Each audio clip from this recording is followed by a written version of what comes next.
welcome to Inside the Birds Pregame Live, presented by MOJO, the sports stock market app. We are here at Rivers Casino in Philadelphia on Delaware Ave, where Philly loves a winner.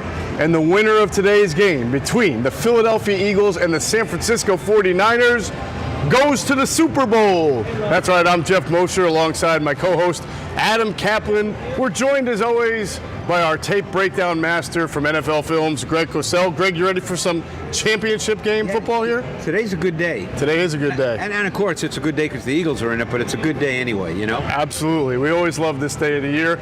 Now, joining us shortly will be a man who has played in an NFC Championship game. That's former Eagles wide receiver Jason Avant. He'll be with us momentarily. This is such a huge game. Obviously, the Eagles on the doorstep of their second Super Bowl in 5 years. Last week, they pounded the Giants 38-7 in the divisional round as Nick Sirianni and Jalen Hurts get their first playoff win. Standing in their way is a San Francisco 49ers team that is making its second straight appearance in the NFC Championship and third in the last 4 years.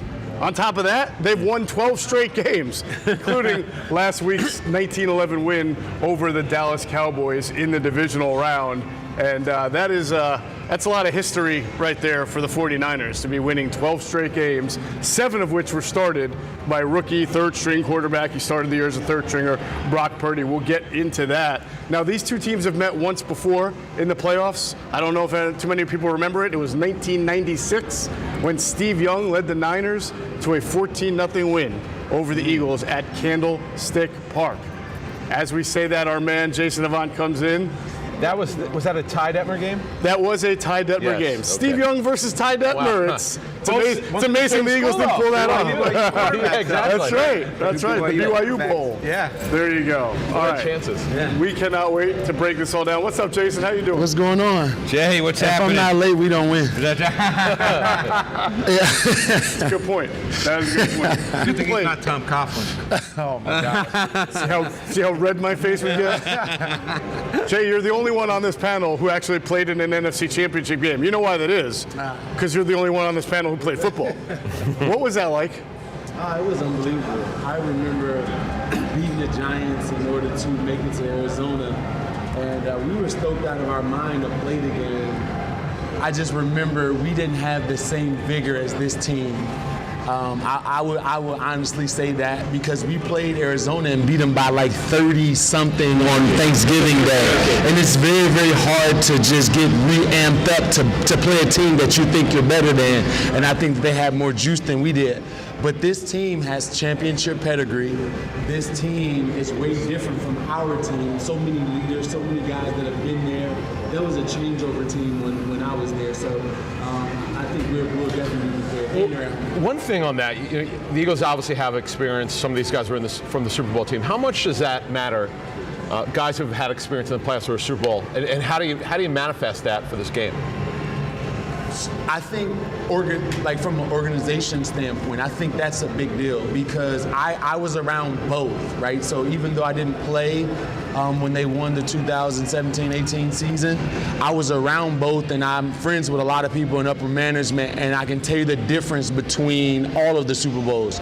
From the 2003 Super Bowl, they were so happy to be there because the Eagles hadn't gone in so many years. 1980. From Mr. Lurie up top to Howie and everyone down in 2018, the job isn't done. It was constantly reiterated, hey, they remember like how the team responded. So I think that the goal was to win the Super Bowl. So having those guys that have won the Super Bowl, they're not content with getting to the NFC Championship. They're not content with making it to the Super Bowl. This team wants to win it all. There you go. All right. That 2008 game, a lot of heartbreak for a lot of Eagles fans. Oh, my God. I think the one thing that stands out is there's a 3rd and 7. They give the ball to Tim Hightower on a run up the middle. He gets 8 in the 4th quarter, and I believe that set up the go-ahead score for the Cardinals in that game. Tim Hightower is a name from the past. Yeah, there were a lot of things in that game that it would be hard to explain on air. Sure. But there was a lot of things from that game that that could have been done differently. Well, hopefully the Eagles themselves won't be saying that after today's game against the 49ers. We can't wait to break it all down, and what better place to do it than here at Jack's Bar and Grill in Rivers Casino and Sportsbook. I walked in, I saw a John Runyon jersey, I saw an A.J. Brown. I mean, you got guys. There was somebody walking around with a Reggie White and someone else with a Jerome Brown jersey. Jerome Brown, 99. Yeah, 99. You saw the So we got a lot of Eagles fans piling in, making their wagers, placing bets, enjoying the early previews here on the in the sports book. Beautiful chairs to relax in.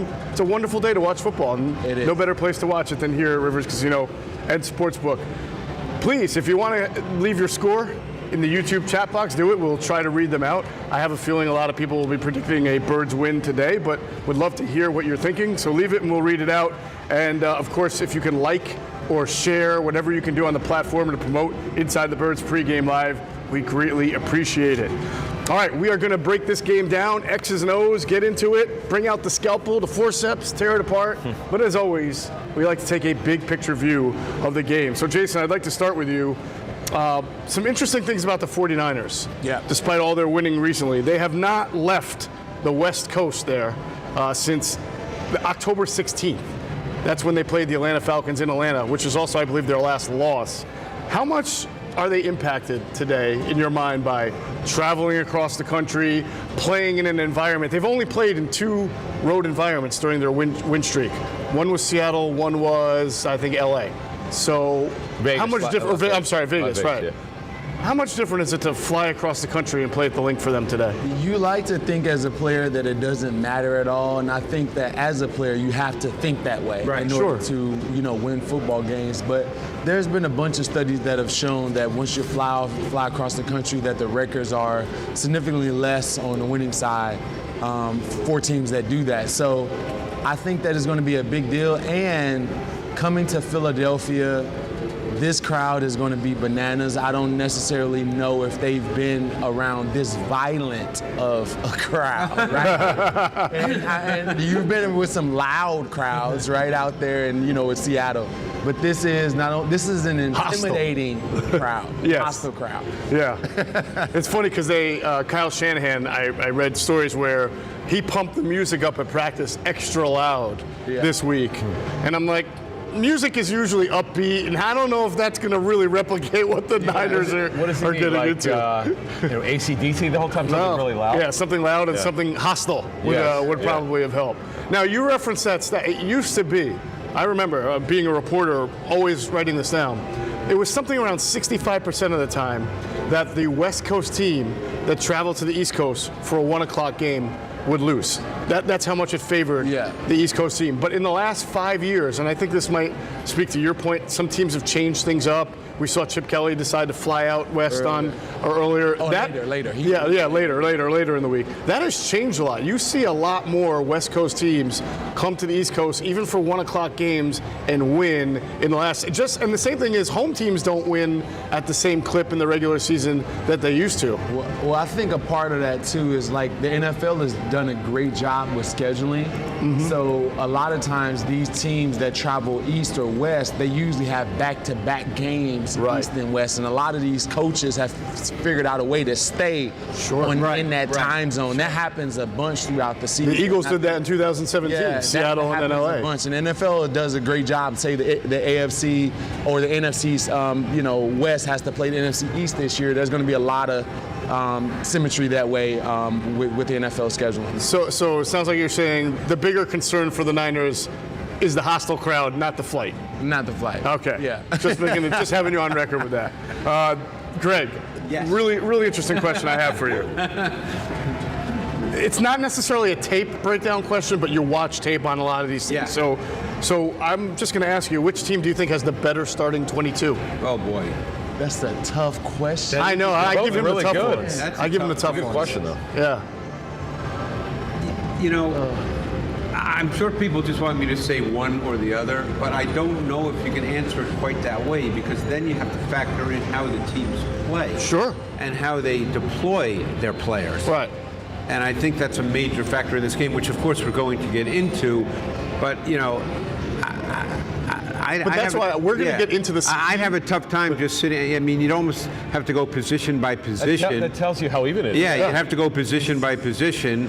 You know, I mean, like for instance, if you wanted to look at the linebacker position, okay, you can say that Edwards and White have played well this year, right? But they are not Warner and Greenlaw. Correct. Okay, so there's a big advantage there for one team. What that means in the game, I don't know that yet. Right, they don't face each other. Well, we can talk about what I think that means as we go along. Right. But, you know, if you want to talk about the corners, I would say Bradbury and Slay, if you're looking at individual players, are better than Ward and Lenore. But I don't know how that's going to factor in the game. It may be a big factor, it may not be. We don't know those kinds of things, so it's hard to answer just who has a better 22, right? Because you have to talk about how you think the game's going to play out. So I feel like you're giving me, it's a tough question. It's a tough question. It's a tough question. I don't think that any team has like a runaway. Yeah. When you look at this roster, you may get down to one or two players that's the difference in the entire roster. You may say maybe they have, you went down and marked off 53, it's like, oh, this team has this amount, you know, this has 25 and they have 28 or whatever it is. You're going to be in that range. It's pretty close. You guys have all seen My Cousin Vinny, right? The movie? I feel like the judge right now, where I get to tell Greg it's a very thought out, well-articulated, smart argument. Overruled, pick one.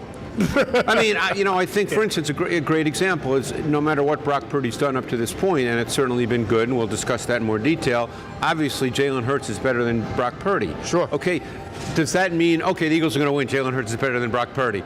We don't know that. We don't know how the game's going to play out. Right. Yeah. You know. So you can go every position. Yeah. Like when you look at the receivers, our receivers are better, but their scheme gets them open better. Yep. Right? So there's like... Well, again, I know you're a receivers guy, but I think people would say that position's pretty darn close. Samuel and Ayuk are pretty good players. No, they are. And if you factor in the tight end. Yeah. But no, they are, but the way that they're asked to get open is totally different. Right. So therefore, in my mind, I create hierarchy because Devontae and A.J. Brown get open traditionally without schemes. All of their stuff, Brandon Ayuk and Debo, is slot, is motion, is tight splits. Sure. Right? That's really, it's a bastardized way to play the game in order to manufacture offense for guys that do not get open well. I like how you said Even earlier though in the that week. they can.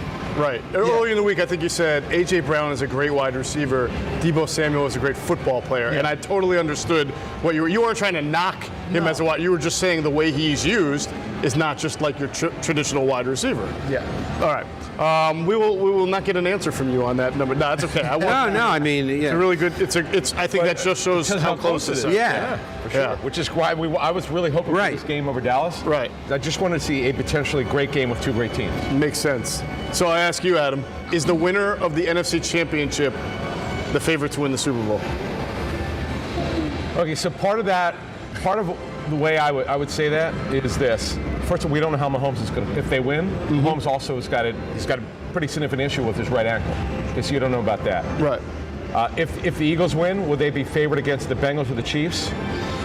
I would probably say yes, depending on how much we know about Mahomes' ankle. Right. They definitely would be favored over the Bengals are not getting a lot of respect. I know, here. but they are would from be us. If the Bengals win this game today, They're really good. that would be their second consecutive Super Bowl. Yes, it would be. I get it. I mean, I'm with you. I think you have to kind of say that's pretty good. But if I'm the Eagles, I would love to face the Bengals because I know that Anarumo's done a phenomenal job. It's if you look at their secondary, you go, that's a beatable secondary. There's not a lot of people. But under that pretense, people would be beating it. Right. Like I don't. Yeah. No, I'd rather face Kansas City. I think. Chiefs. Yeah. So You think so? Really? Why would they want them? There's only two teams in NFL that can win any style of football, and it's the Eagles and it's the Bengals. Okay. Right? So San Francisco, they can win ball games, but they cannot win outside the numbers the way that these two teams can line up and just win outside the numbers. But every other way that they can, those two teams can win. The Eagles front would destroy the Bengals front. I know they've gotten away with it. They haven't faced the front like the Eagles. That's a difference. Bro gets rid of it, but you're asking for trouble. Well, now you're getting into how games play out. Yeah. Because they played that way pretty much all year and even last year. I know. This is a pretty good front here. Another thing too, the So is the Niners. Bengals disguise They're as bad. well They're in. I know. as anybody. We They talked. they Yeah. rush 4 in a variety of different ways. They have get to home. because they don't have the guys at corner. Yeah. Oh, this got juicy early. I like it. Yeah. All right, let's get into this game. Too bad we can't get all 4 in the Super There's too Bowl. many variables. I know. A lot of variables. I would want to play the Chiefs if I were the Eagles. I don't agree. All right, let's get into these injuries because they're going to be a big factor today. But the Eagles, very, very healthy. Great news that everybody on the 53 is expected to play. That includes Jalen Hurts, of course, includes Lane Johnson playing through the torn tendon in his groin, and includes slot cornerback Avante Maddox. He's been out the last 4 games after he had a nasty toe injury that we reported required a procedure to repair. Here's our understanding of the Maddox situation from a really good source here. He's going to play, he's expected to play. He did run in practice, he took his first team reps, but he is not what you would call 100%. Right? He's not 100% there, but he's good enough to play. He wants to play, and as we understand it, he's going to probably wear something protective in his cleat to keep that toe supported. An insert, yeah. Yeah, like an insert. But as you understand it, he's going to be their nickel corner today. Well, he's a good activated. question. Why would they have activated him if they didn't play? There is a thought process we talked about where maybe he's actitivated in He's not case of on an IR, but he'll emergency. be- Yeah. You mean in terms of active for the game? Yeah, active for the game. Right. Maybe as an emergency, like if. Because I'm confused with, like you guys, we're talking about this in a second. I'm just giving you the breakdown of him. All right, they know he's not 100%, but he's been given clearance to go out there and play. So maybe they're saving him just in case there's an injury, or maybe they're going to start him out, see how it goes. We've seen what they're doing with Lane Johnson, right? So it sounds like he's good enough to play, but the question is how many snaps can he handle? How many snaps and how will his conditioning be? I mean, he really just got back to practice this week. It's been a long time. this So is our there's a lot of questions It's the here. first week he ran. Yeah. I was surprised when they said there was no injury designation and that he is like, I don't know. So our understanding is What do you like look- Well, it raises a tactical issue here, which we'll That's discuss. exactly what I wanted to get into. Yes. Well, go ahead. you could definitely tell, like the way we understand it, we know you could tell that he's running, but that you could see that he's not quite what he was before the surgery, Right. whatever he had done. Right. So they've got a decision to make here. Now, you and I were talking Friday. Unless you think he could play pretty much the entire game, I just don't see why you play him.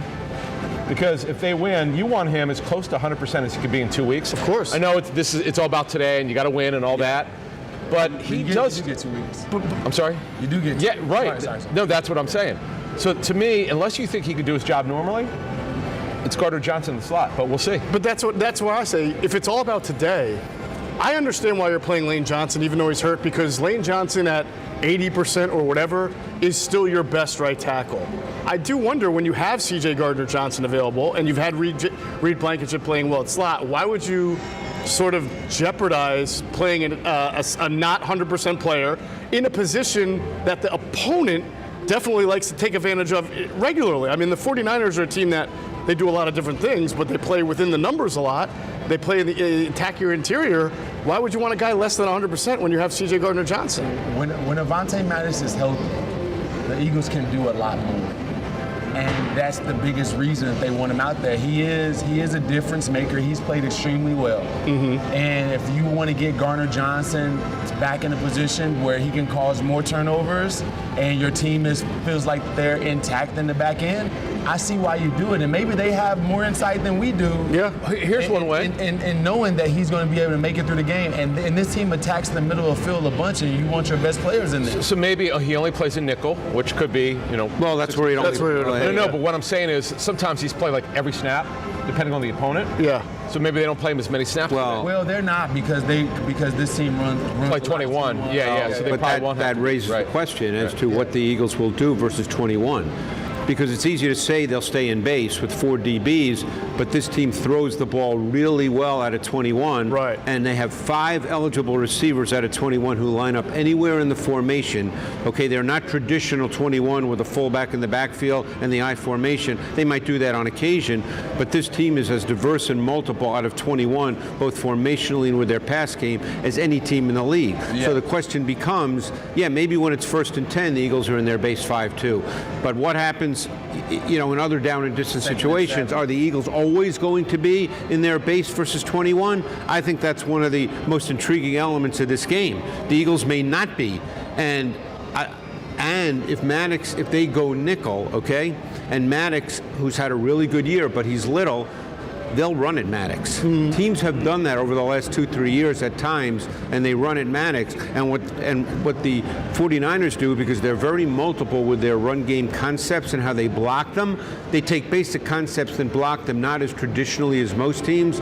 I mean, they'll have Kittle blocking him. They'll have Juszczyk blocking him. It won't just be a wide receiver trying to stalk block him. Right. Yeah, I mean, so that is a major question in this game. Are the Eagles going to stay with their base 5-2 front versus 21, right, or could they go nickel versus 21, depending on the down and distance situation? Good stuff. All right, we'll have to see how he is used and how effective that he is in his role.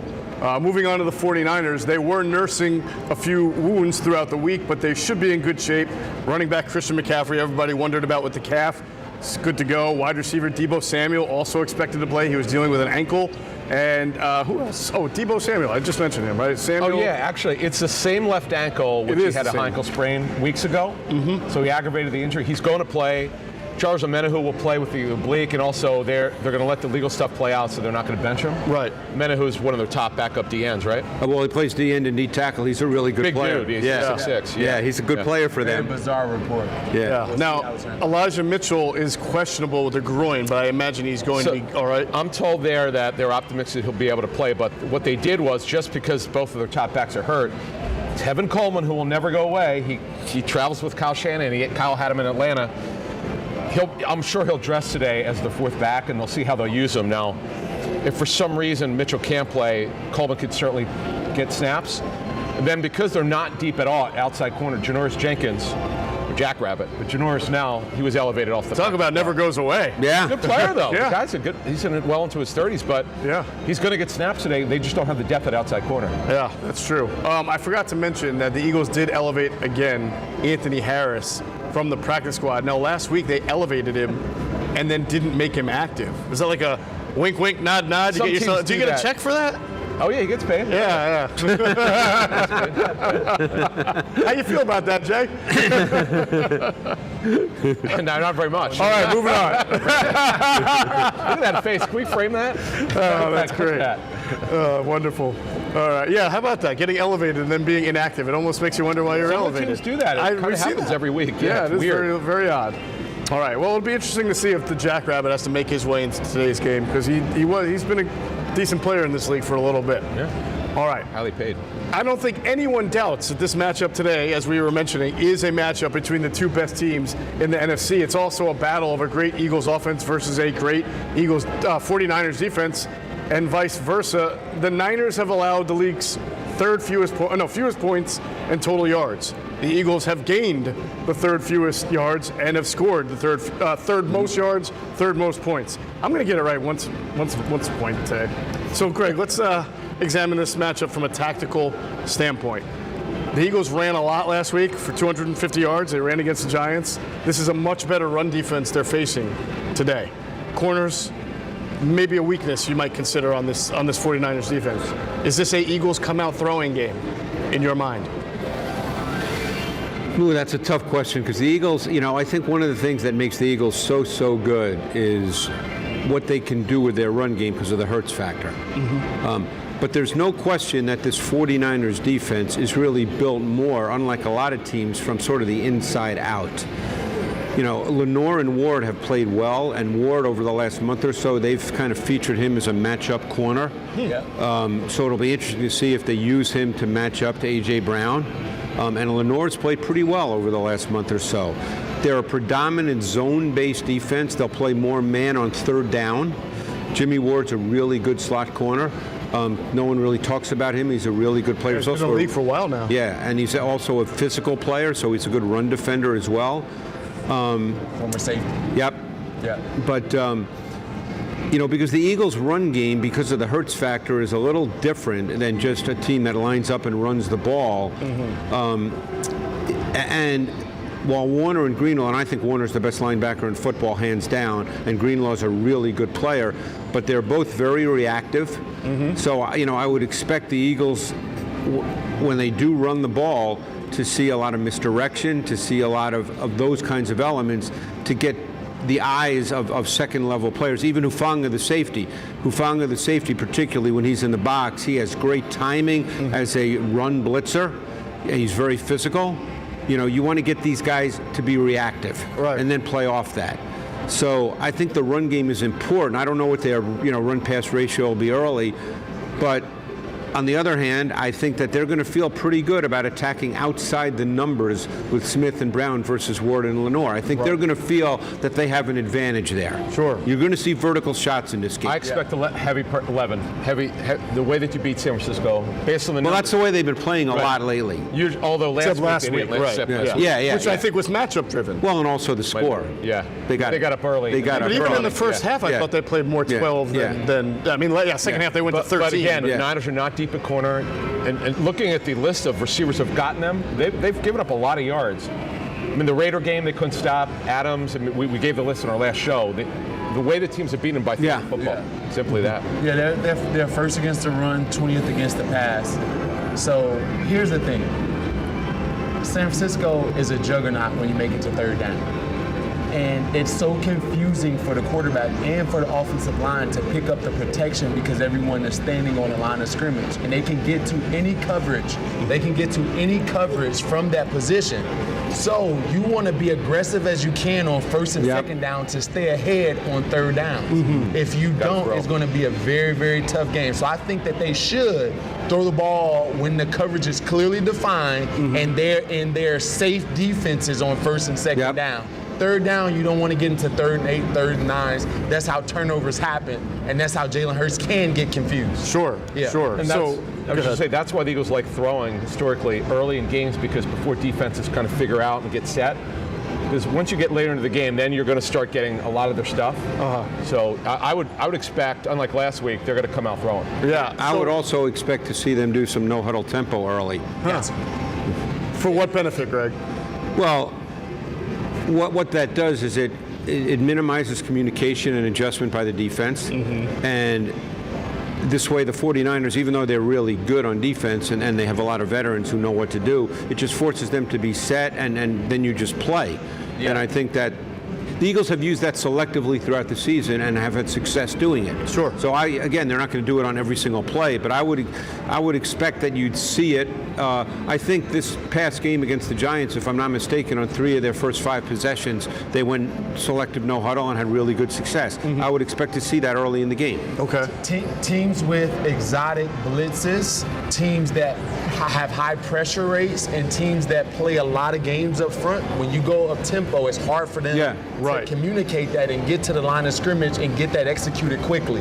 And this team does a bunch of that. They confuse the protection really good. You don't necessarily know if Fred Warner's coming, Hufunga's coming, or Ward is coming, Greenlaw. You don't know who it is, and everyone's at the line of scrimmage. So you got to eliminate that, and you can do that by tempo. Yeah. They're not a heavy substitution team, though, correct? Like their pass rushers. Do they have guys that come in on third down? Who comes in? Yeah, I mean, third down, when you get to third down, as Jay said, they do a bunch of things. Like one of the main things they do is line up in what we call loaded fronts, where they have 3 defensive linemen to one side of the center. They'll often walk Warner up on the line of scrimmage opposite the load. It presents as a 5-man front. It doesn't always play out that way when the ball's snapped, but it dictates protections. They have multiple stunt concepts from that. Warner may come, Warner may not come. I mean, they do a lot of things on third down to try to confuse protections, and as good as the Eagles' O-line is, this is not a physical thing as much as it's a mental thing. Right. So, as Jay said, they're more difficult on third down. So you want to throw when the fronts are more predictable and when the coverages are more predictable because they're more heavy zone in normal down and distance.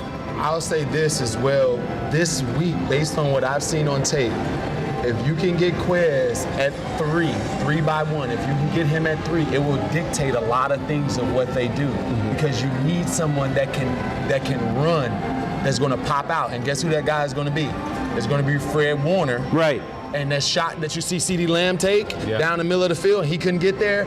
Quez is so much faster than that, and that kind of dictates who's going to rush, who isn't. There's going to be checks made because speed is at 3, and those are things that you can dictate with the game plan. And that would be such a contrast from last week where they felt like they didn't need that explosion against the Giants. They needed Zach Pascal. They wanted to run. They wanted to attack the zone in the middle. Yes. But today, I agree with you. It probably is a different story of how they want to be offensively. Well, the 49ers last week, what really stood out, one of the things that stood out to me last week, and this is a coaching thing, and then the players actually executed it well. But they had a really good feel for the Cowboys when C.D. Lamb was a slot receiver, and they did a great job of matching his over routes from the slot. You saw that. Yes. See, and that's they know by formation, that's coaching. Right. So Lamb really did not catch any over routes, which is something he's caught a ton of this year when he's been either number 2 to trips or number 3 to trips. He catches a ton of those over routes.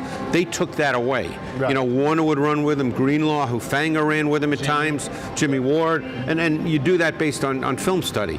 So they'll know what the Eagles are going to. And you could speak to this better than I could, I'm sure, but there's always tweaks that coaches will make, but you're not changing your whole offense. Yeah. Right. No, that's true. That's true.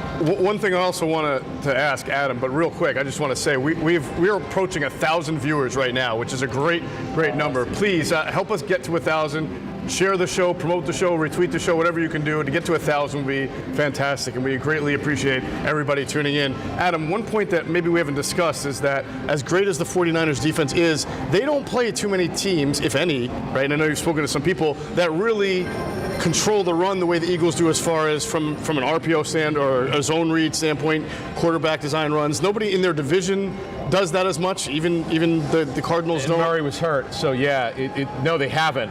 Look, it's very unique. It's funny. The Niners are all about starting with the run game. The Eagles are starting with the RPO game, and off that's their passing game. It's right. Although, of course, obviously, the Niners do it off their run game as well. Yeah, I just talked to a Niners source over the week, and he mentioned how difficult Hurts is because of what they do off of that. Yeah. He said it's really hard. And remember, when they played week 2 last year, I know Hurts didn't play great, but he still had, 80-plus yards? Yeah. Kyle Shanahan actually talked about that. That's one thing they remembered, that Eagles got back in the game, made it closer than it should have been because Hurts ran better late in the game. Right, and then we've seen instances in the past 2 years where the Eagles faced a very good run defense. It goes back to last year, the Saints, and for whatever reason, they still weren't expecting it, the opposition. The Eagles had over 200 and some yards in that game too. So they're not afraid to run against good run defenses, and they may find that they want to get that early rhythm instead of trying to target outside the numbers early on and get yourself out of a rhythm if you don't connect. Listen, there's nothing better than hearing the words, we're going to run the ball for an offensive especially when you got to block Nick Bosa today, you got to block Arms, you got to block these guys, and when you get a chance to tee off on them, it makes the game a lot easier for these guys. I'm pretty sure the offensive line is saying, let's run the football. Every offensive line loves it, but I'll tell you what, with the length that they have up front with Armstead, who's 6'7", Kinlaw's over 6'4", the reason why he's a first-round pick is he was long. I know he's had a lot of injuries. And the man who comes in who's 6'6", this might be the tallest defensive line that the Eagles are going to face. Yeah, it definitely is. I don't like the way that the Cowboys approached the run game last week. I don't think that... Pollard getting hurt didn't help, it didn't help, but trying to run the ball in 13, 12 personnel against this team with I don't think that's the way to go. I think you got to spread this team out a little bit and still run it inside. Yeah. You're not going to beat them to the edge. Right. But you don't want everyone at the line of scrimmage. I just thought it was just a foolish way to play this team. Here's one thing about the Eagles, because the Eagles really do not play 6 offensive linemen like ever. Very rarely do they do that. Right. So, and we're going to have to talk about this. Lane Johnson, when Bosa lines up on the side, I know Lane was great, Greg, last week, but would you not have concerns with Bosa's ability to bend, with the guys coming off an adductor injury, which he won't be able to get repaired until they're done? I mean, again, would there be concerns? Probably. I don't know if that's going to change how they play unless it forces them to change how they play. Unless it happens. Okay. Yes. Yeah. Cool. I anticipated Bosa to be lined up on Mailata a lot today. Yeah. Okay. I just think that they believe that that's the matchup, and Mailata has shown some struggle with guys that can get low. Yeah. Right. And this guy is very, very low. Yes, he's very low. He might be his brother Joey's a good player. This guy is more athletic, and he gets. Well, they're built low. differently. He's built more bow-legged. Even though he's 6'4", he's actually kind of built low to the ground. Exactly. Yeah. Remember his dad, John? Oh, sure. First rounder for the Dolphins. Jason, if the Eagles want to go to the air and make A.J. Brown a more prominent part of the game plan today than last week, I just want to ask you, you saw how he reacted last week. I mean, I don't want to call it damage control throughout the week. He said, I'm not that kind of guy. I'm not a diva. But he also said, if you get me the ball 100 times, I want it 101, and I can impact the game. I don't know if that'll be an issue because as we're talking here, it sounds like you got the camera on my face right now. Jason, that's TV. Our wide receiver. You speak for all wide receivers, of course. No, but were you buying what he was selling? You know what? That's the only way that you can respond in that situation. Yes, do I understand emotions of wanting to get the football? You know what? Seeing what happened with Stephon Diggs and how he totally threw Josh Allen under the bus, I thought that was one of the most immature and ungrateful situations to put your quarterback in. And I don't want that to ever come over to the Eagles. And those guys that have that attitude of a Stephon Diggs, of an Antonio Brown, of a T.O., of a Randy Moss, there's one thing kind of, they don't win. They win games, they don't win Super Bowls. It's not something that you can have on your team. So A.J. Brown having the emotions and still not blowing up on the sideline is good because he controlled his emotions. And you got to be honest, every receiver wants the ball. We all want the ball 100 times. We're all open. 17 guys are covering us, but we're open in our minds. That's the way it is. Sure. I wish that we can, A.J. Brown, in a game that you're winning 38-7, has to be able to control that a little bit more. And you don't want Jalen Hurts pressing in order to get you the ball. That's how you get in trouble. Right. When you say, oh, my guy's giving me the look and he wants the football. So now you're going, to him, so now you're going off schedule, doing what's in the best interest of A.J. Brown rather than the Philadelphia Eagles. And you can't even have that in a quarterback's mind. Right. Just suck it up. It's the NFC Championship game. They need you. All lights are going to be on. And if you want the ball, A.J. Brown, this is the game that you're going to be able to get the ball, and this is the game that we need you most. So I don't think that his approach was the right approach. Right. So I said a lot, but it wasn't the right approach. Because this game could be, I think a lot of people think it's going to be close. It could be third quarter. It could be a one-possession game, and maybe he's not having a bunch of catches, and you wouldn't want by the way, him to walk up on the sideline and be like, hey, come on, you know. It could also be an A.J. Brown in the natural flow of the game because, as you mentioned earlier, Jeff, they might feel that the best way to attack this defense is to work outside the numbers. Against Lenore, against Ward, maybe Jenkins if he gets meaningful snaps and he hasn't played a lot of football this year. So they may think this is the best approach to attack this defense. Right. And he may just in the natural flow of the game plan and the game, he may get meaningful targets. Right. Didn't he have six or eight targets? How many? I think it was 6 targets. It wasn't up. Devontae had 10 targets, you know, so I'm sure that he wants to be that number one target guy. They only threw the ball 24 times. Yeah, I know. It was, and that's the way thing the game played out. Yeah, and that's why you have to be mature about this. Like you can't be a baby. You just can't. And you can't have that in the quarterback's mind. One thing about the 17 team was, remember when they got a J.J. There were some concerns because of his issues in Miami. I wanted him off the roster. Adam Gase wanted him gone. And when the Eagles got him, they said he was a model citizen 17. Now, one thing that someone with the Eagles told me, it's easy to do that when you're winning. Typically, these things come out when guys aren't happy when you're not winning. But the fact that Brown did this when they're winning, you just have to keep an eye on it. It's not a good look for him. Okay. All right. And I know that from you've talked to a lot of people who have been around he's incredibly accountable he's guy. Not he's a dude. I think he was being honest and sincere when he said, I'm not that guy, meaning I'm not T.O., I'm not Antonio Brown. Which I appreciate. I'm glad you said that. It's fine to say that, but then you can't act like that. Right, but he knows. You just can't. But this is the thing. There is no Pro Bowl to make. Right.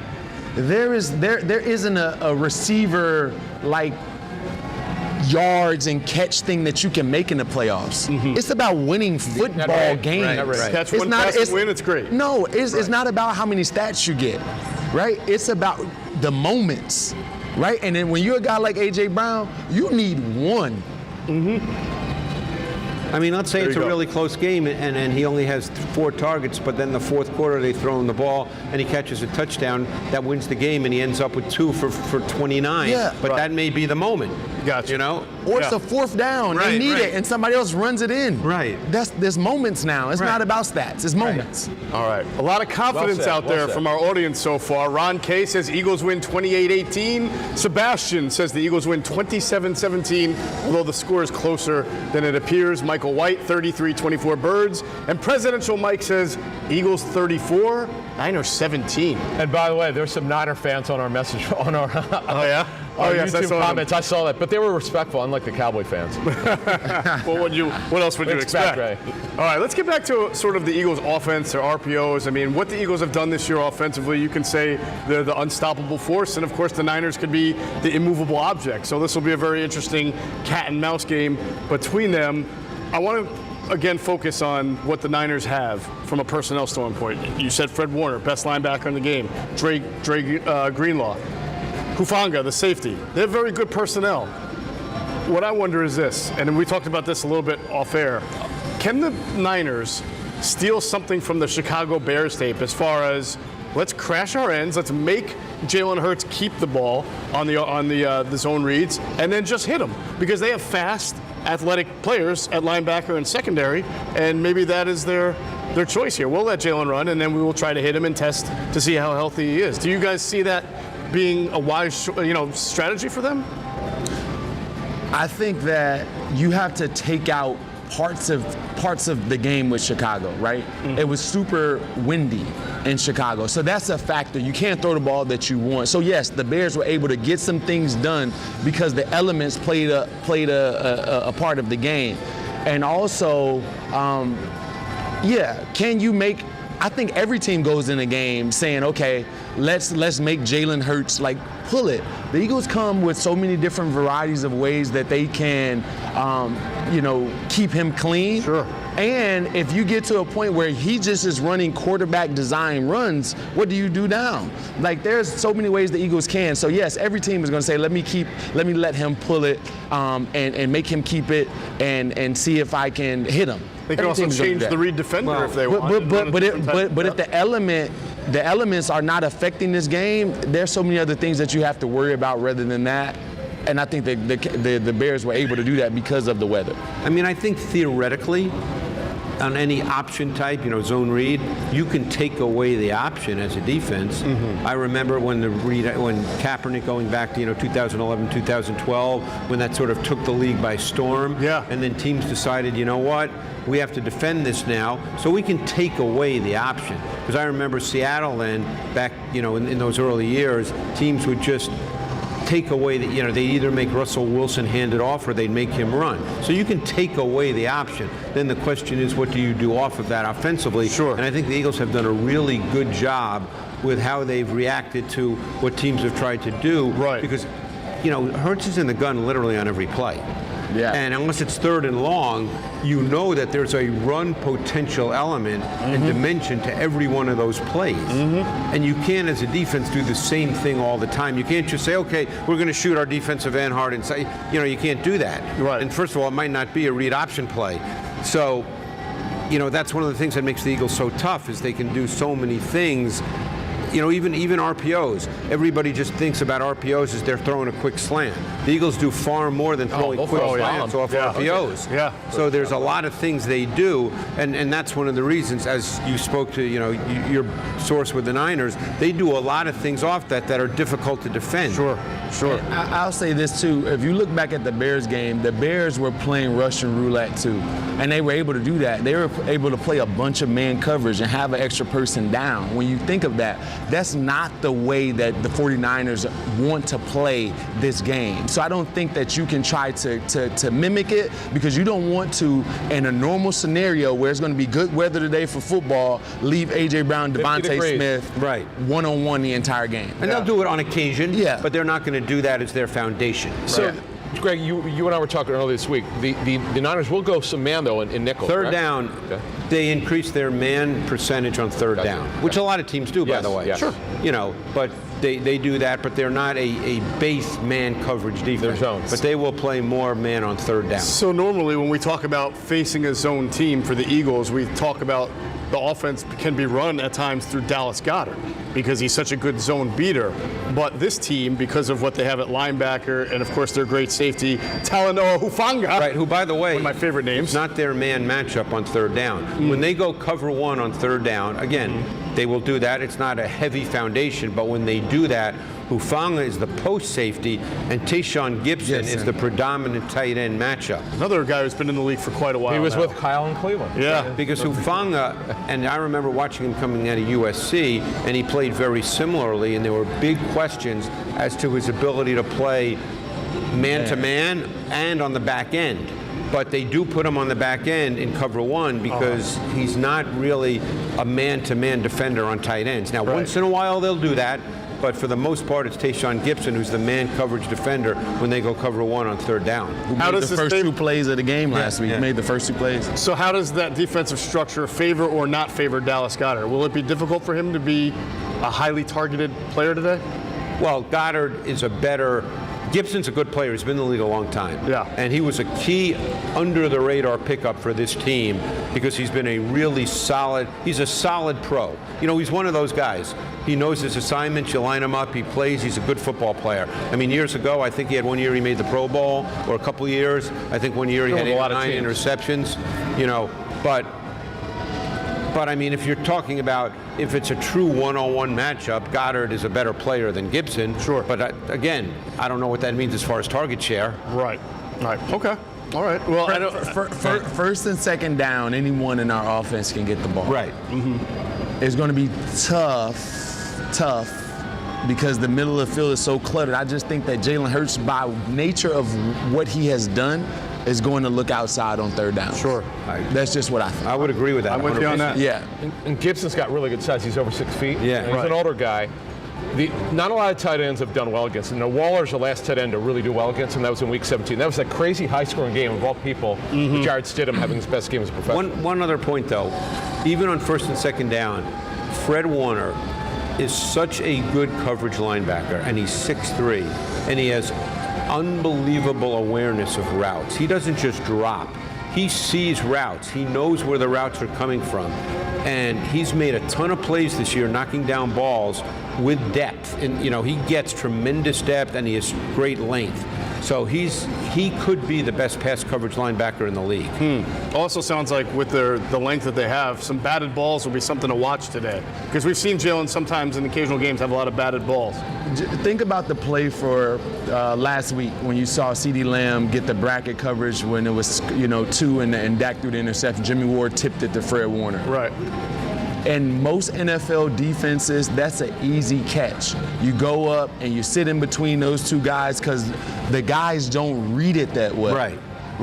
Warner understood, okay, CeeDee Lamb is there. I'm going to match him as I'm playing man, and Ward is thinking the same thing, right? So it just talks about what Greg said. These guys understand concepts, understand what's being done to them, and they don't give up easy completions. And by the way, for all the grief that Jonathan Gannon gets in the city for not blitzing enough, the 49ers actually are blitzed less than the Eagles do. Well, that's a little bit different though, because they have what you call like a simulated, like a rush, right? So they still rush 4, but they do it from a variety of ways. They do what the Bengals do. Sort of like dropping one and bringing somebody else. Yes. Like a zone blitz. Yeah, somewhat of they call it they I guess some people call it a blitz, some people don't. The term that I got from defensive coaches over the years was zone exchange. Okay. What happens is you drop out a defensive lineman and he becomes a zone defender underneath, and you rush a linebacker or a safety as the 4th rusher. Right. Yeah. Right. Every once in a while, Gannon will do that. He'll drop a guy and bring a like a TJ. Every Edwards team or has it. Kazir. Yeah, and do they count that as a blitz statistically? Yeah. And I don't know that. The larger, I don't even like counting 5-on-5. Websites don't count that as blitz because websites do it by 5-man pressure. Right. Yeah. But see, that's skewed too, because to me, if you're playing with 5 defensive linemen and they all 5 rush, I don't view that as a blitz. Right. Yeah. The point, I think you're not going to see a whole lot of running backs kept in for pass pro because you're not going to see a whole lot of 6-man rushers from either of these teams. Eagles don't believe that. I mean, other than a tight end. They did it against the Cowboys. They'll be some surprises. It may have been an interception. Yeah. Okay. It may have been an interception. I think that was 6-man pressure. Gotcha. All right, listen. Thank you. Our audience, great audience. We are over 1,000, approaching 1,100 live viewers, which is great. We appreciate every single one of you. Still, more scores coming in. John Dickerson says 33-24 Eagles. Derek Neiman Eagles 27, San Francisco 16. He put San Francisco first like you do, Adam. Adam's exploits say 49ers 17, Eagles 27, and T. Fusco 86 says 34-17 Birds. I haven't seen a low scoring We one yet. have not Wow. seen low scoring. We have not seen anyone pick the 49ers yet. We appreciate the audience, and now we're going to pause real quick to hear from our friends at Sky Motor Cars. Cars in Westchester is a different sort of dealership. All it takes is one look at their Highline pre-owned vehicles that people all over the country want and need. Owner Brett Schulter, make sure you don't spend a dime of your money before you purchase the car. Sky Motor Cars allows you to make all the decisions regarding your next vehicle. At Sky Motor Cars, you never have to spend more than necessary. Visit SkyMotorCars.com today or call 610-918-7225. Okay. All right, big thanks to our friends at Sky Motor Cars. If you go see them out there in Westchester, PA, make sure you tell them Adam and Geoff sent you. You'll get a great deal. One reason that the Niners don't blitz a lot like the Eagles is because they have a really good front four and they've got some good pass rushers. One of them is probably going to win Defensive Player of the Year. We talked about Nick Bosa, how bendy he is, how difficult he is. Does he always line up more so over left tackle than right? Because you guys said you think More Mailata. so, but not 100%. Okay. I mean, I agree with Jay. I think you'll see him on Mailata in this game. Again, we don't know the degree or the percentage, but I think they'll feel that that's a good matchup for them, the Niners, that is. Sure. And who would then line up over Lane Johnson in that front? Well, then it could be Omenahu. Omenahu, right. Cam. Ebukam. Samson, Okay. right. Ebukam. I like him. Yeah. Good player. When he was on the too. Rams, he was a good player. Yeah. It's a good front. As far as Bosa, he had 18.5 sacks, led the NFL this year. 34 sacks over the past 2 years is actually tops in the NFL, even ahead of Myles Garrett. So he's had the most since the start of last season. Only 11 players in NFL history have had an 18.5 sack season in their first 4 years. So that kind of shows you the historical trajectory that Mr. Bosa is on. And by the way, Robert Quinn is one of those players that I mentioned. So two guys today, the fastest to 18.5 sacks. Also, keep this in mind, he missed 14 games in his second year. He tore his ACL. So with his 43 career sacks, he's one of 7 players in NFL history to have at least 43 sacks in his first 51 games. Tops on that list, of course, is Reggie White, who had 63.5 sacks in his first 51 games. So Well, that's ridiculous. is that not amazing? Yeah. You're Bosa, you think, man, I'm pretty good. I almost average a sack a game, and here's Reggie White. You weren't watching coaching tape that when he was playing, were you? Reggie? Yeah. No, but I mean, I can imagine how ridiculous it would have been. Started watching with the hump coaching move. tape in '92. Okay. Oh, gotcha. Okay. Yeah. Care to guess some of the others on that list? 43 sacks in first 51 games. Von Miller. Von Miller is number 3 with Myles 45. Garrett? No. There's No, one no. amazing Surprisingly name not. on Aaron there. Donald. What's that? Aaron Donald, no. Aaron Donald, no. Is Oh, this from- J.J. Watt. J.J. Watt. No. What year is this? Tell it. It's your first 51 career games. Right. We're one guy who played in the 90s. Okay. Lawrence Taylor. Pretty famous outside linebacker, not named Lawrence Taylor. Pass rusher, Chiefs. Derek Thomas. Derek Wow. Thomas, number 2 on the list. Yeah, and Alden Smith. Alden Smith. Yeah. Alden Smith, That dude was mean. Now let me tell you something. If he didn't have the issues, that guy was ridiculous. Yeah, and one more guy who started off on fire. I've seen him toss Jason Peters a few times. One more guy who started off on fire, then injuries derailed his career and maybe some other things, but Sean Merriman. Yeah. 43. Oh, well, that was the juice. Well, He had to get a sack after that. no, I say other things and you go No. straight to the juice. I'd And- kick his name off the list. Let me ask you this one name. Lights on once he got off the juice. How great of a pass rusher was Dwight Freeney? Probably the best way to phrase it. Who's third on that list, by the way? Dwight Freeney. His get off was ridiculous. And that spin move. spin move. Yeah. I remember watching tape, and we'd see games where he was truly triple teamed. Not where a guy just came over to help, teamed. but truly triple teamed. You know, he was ridiculous. Do you ever see that on tape? You don't see that. Rarely, but he was. Him Wow. and Robert Mathis was yeah. the defense. Yeah. That was Well, the they only also- defense you know, they had. It's so funny again, just a very quick tangent. It becomes so dependent on team because what were the Colts teams then with Peyton Manning? They'd get up big, and then the other team had to throw, and it would become pass rush. Yeah. So you could take a Dwight Freeney at 250 pounds and a Robert Mathis at 235 pounds, and they could just line up and rush the quarterback. Yeah. You know, It's 'cause that's the way they played. Yeah. Why do you think that they would not try to test the Lane Johnson injury with Bosa? Or do you think maybe They will. They no, will. they will. They will. They will. I don't think that any defensive coach is going to go into a game saying I have Nick Bosa and they have whoever, and I think that they have They the flipped him advantage. on the first series last week. Yeah, They'll do it. they definitely think Nick Bosa is the advantage no matter where he is, and tape proves it. Would it be wise to sort of make him the conflict player in your RPO game the way they did to Micah Parsons in that first Eagles-Dallas game, where he was kind of caught between defending the run and defending the short pass, and he's just there in the middle. He's the conflict player. Can you do that to Nick Bosa? Or is this defense around him too good to try that? Well, I mean, they're still a conflict player. The question is how will the Niners deal with that? Right. They may say to Bosa, hey, just go. You know, they may not. Sure. See, because there's different tactics to deal with zone read concepts. Right. You know, you could try to feather it and play both, which I don't think usually works. Correct. You can have him that defensive end stay outside, or you could have him crash. There's different tactics. It all depends on how the Niners want to deal with it. Sure. Yeah, I think, to me, I don't necessarily know how effective zone read is going to be today because they have Fred Warner. And that guy can dissect and move better. And it kind of reminds me of Levante David and Trevathan with last year when we were Against down. the Bucks? Exactly. That's how fast they were. Both of our matchups. Those guys were different. Devin White, you mean? Huh? Devin White. Devin White, That's what I meant. Yeah, Devin White.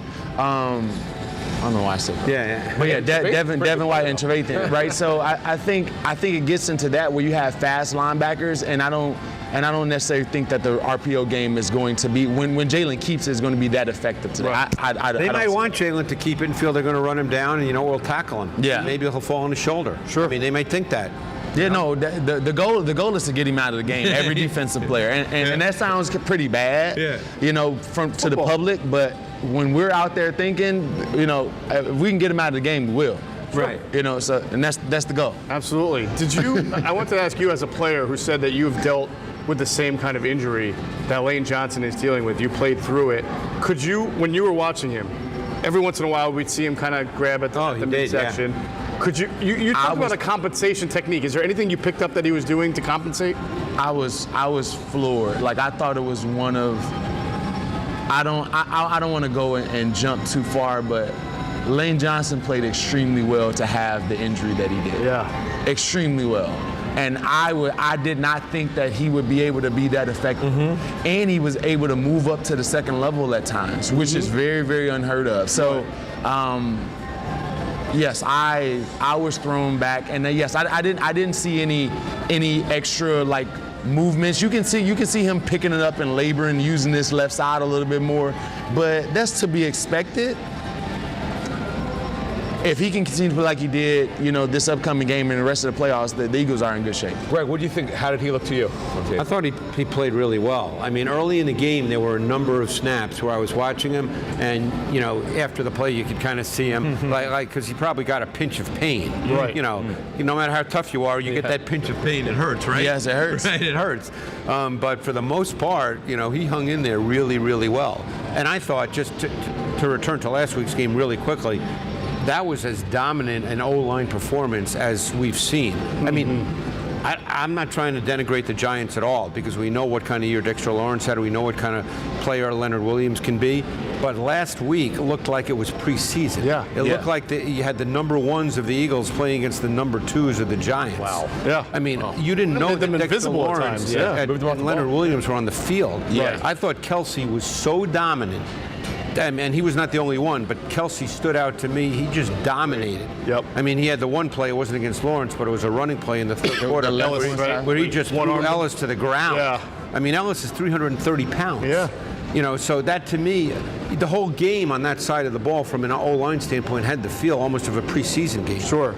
The interesting Did thing. you see it the same way? I definitely did. They had them schemed up up front, and I think physically they dominated. Physically they dominated, and I also thought what really shocked me is after seeing Lane Johnson grabbing at his midsection earlier in the game, it seemed like he stopped doing it. Like almost like he was getting stronger as the game went on, which defies any kind of logic. Said, okay, I know what it is. Remember, the medicine gets to working by itself.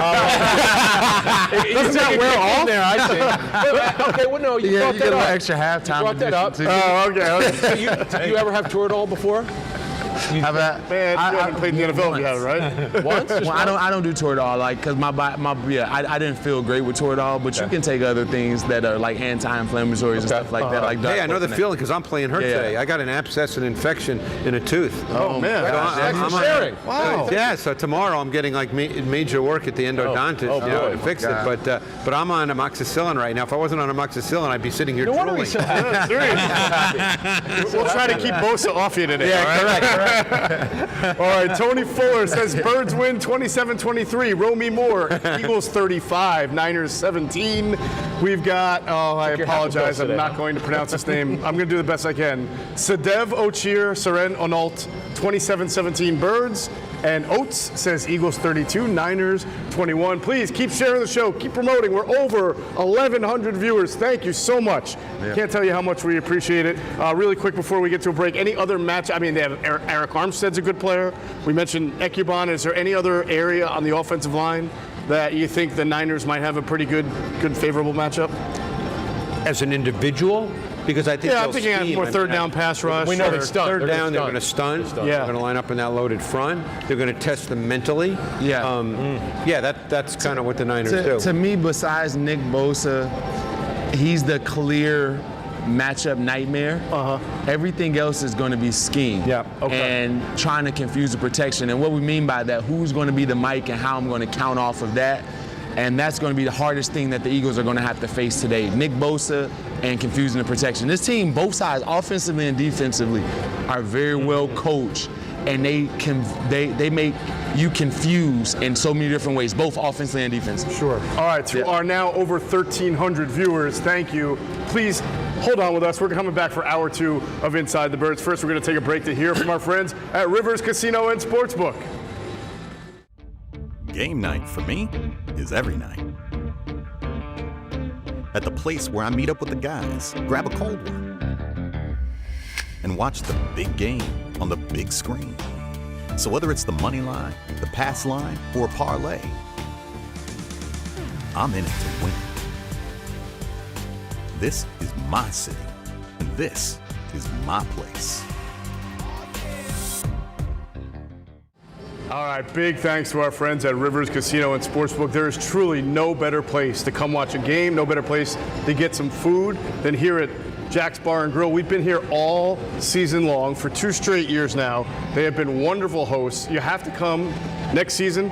I'm sure they'll have great stuff for March Madness, but come next season, they'll have unbelievable, like, spin the wheel prizes. They've got the Choose the Champs challenge, and of course, all the great food you can get at Jack's Bar and we've had Grill. it.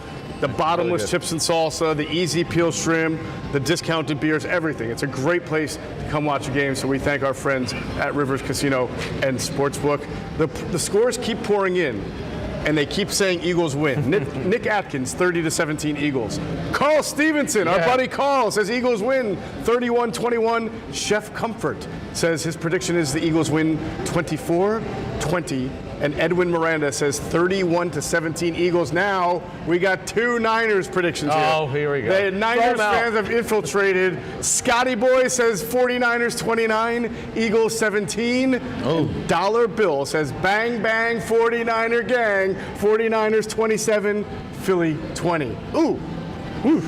Don't usually get the opposition. Hey, it's good. People are listening. Yeah, we love it. We're excited about it. Yeah. All right, we hope we broke it down for the 49ers NFC fans. Championship, come on. Same way. That's right. Come on. You know, we really, it's not part of the discussion here. I mentioned it earlier, but shout out to them. I mean, 3 NFC championships in 4 years is pretty damn good. And I think it's been a different quarterback almost every year. But it was Garoppolo the last year. Well, that's true. And the year, And the yeah. year they went to the Super Bowl. It just never was supposed to be that way. I mean, they're on their 3rd string quarterback Bro, this year. and Trey Lance was supposed to be. It's unbelievable. Well, Garoppolo was the guy when Was they he the lost guy to the first time Super they He Bowl. was in Right, 19. he He sure was. Yeah. In fact, though, once he started turning over, they said, okay, we're not going to let him throw the football. So they kind of took the air out of the football. Right. But it is amazing, though, if you go back to August, when Garoppolo was not allowed to practice, it was Nate Sudfeld as the 2, Lance as the 1, and they had to make a decision whether they're going to keep Purdy or not. And Kyle talked about that this week, that they just saw something in him. They didn't expose him. They don't want to expose him to waivers because he has to go through waivers as a non-vested player. Just think about if they cut him and someone else claimed him. Who would be their quarterback? I have no idea. Probably somebody started the NFC Championship today. Right. I don't know. Maybe. No, I think it's funny, though, because I've heard throughout the week, and I get it, you're always looking for anything to talk about leading up to a game, that I can't see any way a rookie third-string quarterback comes in here and wins an NFC Championship game. And I understand that line of thinking, but I would counter, I can't believe a third-string quarterback has won 7 straight games either and played fairly well. I mean, there are times where he hasn't looked great, but for a third-string quarterback, though, anything that he does that's pretty good is good. What did you guys see last week? You know what? I don't know. Before I get into last week and what I saw, Kyle Shanahan is besides Andy Reid, has to be my favorite play caller in the National Football League. He goes against the grain, and more people are copying him day by day. He doesn't need elite receivers in order to win. He doesn't need an elite quarterback in order to win. His scheme alone, he doesn't need elite runners to win. Yes, having all of those guys makes you a Super Bowl caliber team.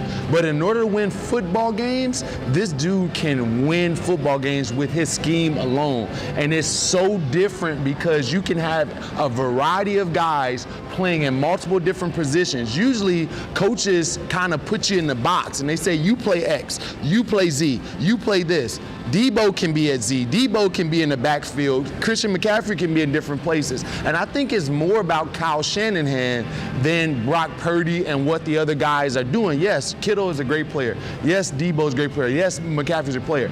But I think Kyle Shanahan deserves like a lot of credit for these, their success. And I think it's more about him. Brock Purdy gets so many clear, defined throws backside because of 4 strong and/or 3x1s and easy over and unders and dink and dunks to guys that are getting guys in front out to block. There's so many different creative things that are being done by Kyle Shanahan, and I think he deserves more credit than Brock Purdy. Oh, I imagine that. Right, so just what I did in the matchup show. Did you watch it today? Yeah, it's great. Did you see it?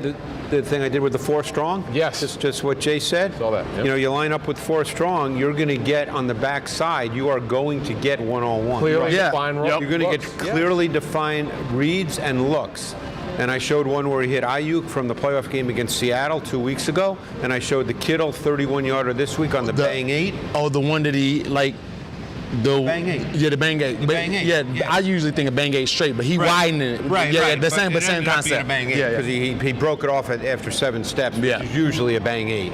But no, and Jay's 100% right, and it's funny because, and I've said this before probably to all you guys, and Jay knows this too.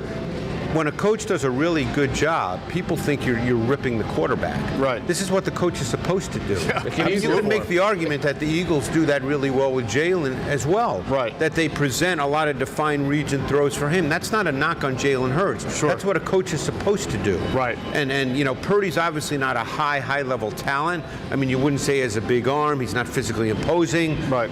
But Shanahan does such a good job. We spoke earlier about the 21 personnel. That's a major part of what he does, and it poses problems for defenses. I want to get into that a little bit later in the show.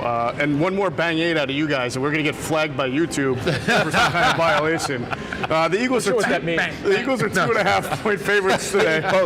Skinny post, Skinny post a little bit better. Is that a little better, but not good? Tight end, right. In the NFL locker room, when someone says something questionable, the first thing you hear is, what?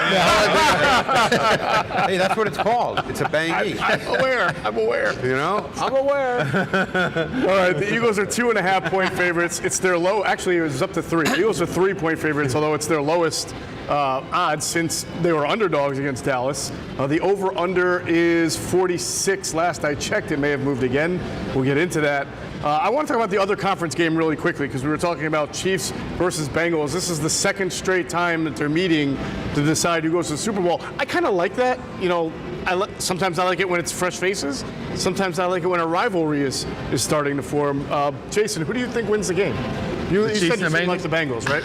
I think the Bengals are the better football team. My heart wants the Chiefs to win because of Andy, and I want to see a Kelsey and Kelsey Super Bowl. I just think that's a great story. And I like both of those guys, but I think the Bengals are the better team and probably will win the game today. All right, this is the 5th straight conference championship for Andy Reid and the Chiefs, which means Andy has now been to 10 conference championship games. Remember we were talking about Andy as being a pretty good coach? Wow. Yeah. That's pretty good right What's there. the record for most conference champions? Belichick? It is Belichick, I think 13. 13. Okay, and Andy's second, I would assume. I believe so. I didn't go and look at all like the others, but I would have to think so. Yeah. You know what's unbelievable about this situation here with these 3 out of the last 4 head coaches for the Eagles? Never had an interview with anyone else. That is really fascinating, isn't it? Andy Reid, as Joe Banner told us for our Patreon subscribers, even the Packers didn't interview him or consider him to be a head coach, right? To be Mike Coleman's replacement before he left to Seattle. Right. Doug Peterson did not have another interview. Nick Sirianni did not have another interview. Yet these are home run hires. Interesting how that works out. Yeah. Good job by the Eagles. Did Chip Kelly, now that I think, he interviewed with the Browns too, right? Yeah. In fact, there was a battle. Joe was with the Browns then. Right. That's another story for another time. But did he interview with any other NFL teams? Arizona, Buffalo and Arizona talked to him as well. There you go. Okay. But didn't work out so with Chip. Greg, who do you like in the AFC game? I think I like Cincinnati. Yeah, I do too. Yeah. I think they're and listen, I don't think anybody'd be surprised if Kansas City won, but I think Cincinnati is the better overall team. Now, that doesn't mean they're playing so well. They are. Lou Anarumo has done with that secondary despite the injuries. And, of course, Burrow finding a way, despite the offensive line problems, to get rid of the football and stay clean, mostly. You know, pretty good. Anaramo's done some really, really good things. And I know, Adam, you're probably talking about their corners because Bates and Bell are a pretty good safety. Yes, I'm talking about the corners. Yes. You know, and Hilton. So and you Hilton's just talking a about really the good slot. Hilton's a really good slot. Yeah. You know, I remember when he was a Steeler, I thought he was a pretty good player. You know, and they've gotten pretty solid play from the rookie Cam Taylor-Britt out of Nebraska, who I really liked his tape coming out. You know, he's given them solid play. You know, Eli Apple's one of those guys, you know, he'll make mistakes and he'll get beat, but he's also long and athletic, and he makes some plays too. Was a first-round pick. Right. So I mean, you wouldn't say their corners are great, but I don't know if they're terrible. Right. And you know, I went back, you know, obviously for the matchup show, I went back and I looked at what Anaram was done against the Chiefs. He just, you know, everybody says, oh, he rushes 3 and drops 8. You know. But it's where he drops that guy. He almost always drops that guy to the side of Kelsey. And what that immediately does is it gives Mahomes a look that there's a bracket on Kelsey.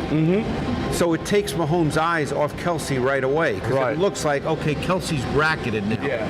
And so it's not just, oh, he's rushing 3 and dropping 8 randomly. Right. Because rushing 3 and dropping 8 is not reinventing the wheel. No. It's not like Patrick Mahomes never saw rush 3, drop 8. Right. You know, people made such a big deal about that last year in the AFC Championship game, so I wanted to delve into it a little more because, you know, a lot of teams rush 3 and drop 8. It's not news. Right. It's not a scoop. Right. You've seen it before. So it's how you go about executing that. Yeah. So there's a method to the madness. Of course. So this is where Cincinnati is kind of dangerous. Cincinnati, I believe, is the better football team. But beating Coach Reid that many times is going to be a tough task, especially you got the players on the sideline, barrelhead, all types of things like that. If there's one team that's more motivated this weekend, it's the Kansas City Chiefs. Yeah. Because they got to feel very disrespected in the way that Cincinnati's been talking and how everyone's picking against them. Right. Sure. That's a disrespected football team. And I'll say this last thing. Boy, Mike Hilton is a freaking football player. He's a really good player. I love that dude. Like, that's the type of, like, if you want to create a football player, like, that's him. Right. He loves contact, understands the defense, not the most talented, just loves the game. I love to watch him play football. Yeah, I remember when he was with the Steelers. He was a good One player. final guy I think could be a factor today, and again, I know we just picked the Bengals, but I think Kadarius Toney could be a really interesting player in today's Without Hardman. That would be one of those sort of getting wrinkles that you more and talked more about, acclimated to this, and the way Andy uses guys like that. I think he could be a really interesting kind of X factor. Plus, they're not getting the production they thought they might get from MVS because he signed a major contract. Right. And Hardman's hurt. No Tyreek Hill. They got to find out other ways to manufacture points, which Andy's great at. Right. So real quick before we move on, I feel like this town can handle and would really enjoy the idea of an Eagles-Chiefs Super Bowl. Of course they would. God, that would I be don't feel great. like they could handle losing that Super Bowl well. You can't lose a Super Bowl to Andy Reid in Philadelphia. No, So you that- can that'd make be it, you tough. got to win it. Yeah, right? you get there, you got to win it. Yeah. I think the fans, we'll see. I'm not going to say that. All right, whether you're making a bet here, you can do it at the sports book here at Rivers Casino or on the Bet Rivers app. All right, we've got just historical footnotes all over the place. We had some with Bosa and the 49ers, and of course, Brock Purdy, as we mentioned, he's going to become the 5th rookie quarterback ever to start a conference championship game. Of the other 4, 2 of them won Super Bowls, but not the year that they started the conference championship game. In fact, those 4 quarterbacks are 0-4. I gave Adam the old quiz on who those 4 rookie quarterbacks to start a championship game were. He did not fare so well. Can you guys think you can come up with them? David Woodley. No. Oh, 1982. Oh, Give me that question again. It's Washington. 4 rookie quarterbacks to start a conference championship game. Oh, the conference championship game. They're actually, many of them are recent. Oh, Really? 4 rookie quarterbacks. When I say to recent, start. like modern football, last 10, 15 Right. years, yeah. I'll give you the team, you can give me the quarterback. Drawing a blank. The Steelers. Ben. Oh, Ben. Ben Yeah, Roethlisberger. yeah. That's the only Right, one I started got. as a rookie in the Yeah. championship game, lost. How about a local South Jersey kid? Around Flacco. Joe Flacco with the Ravens. That's Yeah. right. He started as a rookie in a championship game and lost. How about a kid from the Jets out of USC? Sanchez. Or Mark Sanchez. Sanchez. That's right, in Sanchez. 2009. Now, the one that would be the hardest to get would be for the Buccaneers in 1999. Oh, I won't give it away. This one. Oh, the Buccaneers. Oh, when you say 99, Yes. now you'll get it. Out of Tulane University. Who was that? Put a little weight on lately. Since then, yeah. Who was that guy? Be real skinny. I should start playing the Sean Jeopardy King. theme. Sean King. Right. Yeah. Now, here's the good news for Eagles fans. All 4 of these guys lost. And most of them got killed. All right, the closest one was Sean King against the Rams. They Very lost low scoring game. 11 That was the to 11-6 Yeah, yeah, game. yeah. 11-6, right. Roethlisberger lost 41-27 to the Patriots. Flacco 23-14 to the Steelers, and Mark Sanchez lost 30-17 to the Colts. Now, fast forward to Brock Purdy. We were just talking about him. Mr. Irrelevant. 267nd pick overall out of Iowa State. Greg, do you remember scouting him out of Iowa? Did you bring your notes? No, but I know what they are. All right, what do you remember about him coming out of Iowa State? I mean, I didn't view him as a big-time prospect at all. Shocking. Yeah, I mean, which the league obviously felt the same way. And as Adam has said a couple times on the show, that there were teams that didn't even have him as a priority free agent. But I remember that, Purdy's not a big guy, he's not physically imposing, does not have a big arm. The thing that he showed in college, which has not showed up a lot yet in the NFL, is he was scattershot. Right. He got benched twice at Iowa State. Amazing. And he was a guy that tended to move a lot, which he does in the NFL as well, but not as much because Shanahan's offense presents throws. But there was just nothing about his physical talent that made you say, wow, this guy's going to be an NFL starting quarterback. Right. He's not overly tall. No. Right? He's 6 foot 6'1", on a good barely. 6'1" on a good day. Yeah. And again, he's in a great situation because of who the head coach is and the system that is run. Right. The thing that he has given the Niners, which Garoppolo did not have, and is he gives you the play action boot game because he does have athletic feet and he does give you some second reaction plays. But in the last couple of weeks, there's 2 things he started to do, which the Eagles, I guarantee, will take note of and will try to force him to do. One is he's starting to retreat backwards in response to pressure. That is an absolute no-no. And the other thing he's starting to do is immediately move to his left in response to pressure. Drifting. That's Drifting not good. to his left. Oh, that's And not good. There's 2 things that have shown up on tape. He also, in the last 2 weeks, has not turned it loose on some defined reads that were there, and you know that Kyle Shanahan has really gone over that this week because when he defines it and he calls a play and it's open, the ball better be thrown to that And guy. they're going to ask you what we're looking at. Yeah. You've seen that the last couple of weeks. Yeah, it's amazing to me, like how much boot action that they have in their game plan off shots and things like that. Right. Yeah. Yeah. which Garoppolo couldn't do. Yeah. Can you give me what you think has been impressive? I mean, it's easy to say, well, he's a third-string quarterback and Mr. Irrelevant, and he's here in the NFC Championship game. But what are some of the things that you've seen that you think he does well for that situation? Well, he gets the ball out on time most of the time when the play's there, he gets the ball out on time, and he hadn't turned the ball over at a high rate. Right. And the guys believe in him. You can tell that their offense and their team believes that the ball is going to be at the proper spot at the right time. So I would say that's good. Like he talked about his second reaction type of plays. Mm-hmm. I think that he does a really good job of creating things when it needs to be created. Right. And then he's managing the game with the athletes that they have. This team, because of the scheme that Kyle Shanahan presents, doesn't need you to be a world beater at quarterback. No. You don't need Patrick Mahomes to run this offense. You really don't. You need to be able to get the ball out on time and to the playmakers because the scheme sets it up so well. It's a task alone trying to figure out where Deebo Samuel is on the play. Right. McCaffrey. Right. It's a task alone. And when he goes in motion, automatically your eyes are going to go toward him. Mm-hmm. So he is affecting a football game because when he goes in motion, the first thing you're thinking, okay, it's a screen to Deebo and or reverse or something to him. And now you add in the backside element to that, it's very, very hard to cover. So you have to decide if you're the Eagles how you want to handle motion. This team motions as much or more than any team in the league. So you have to decide how you want to handle motion. Because when you see motion, are you going to make adjustments or are you going to stay static? Either one gives the 49ers a clue as to how you're trying to play that. Mm-hmm. You know, a lot of times people say, well, the defense didn't respond. Well, that's a clue in and of itself.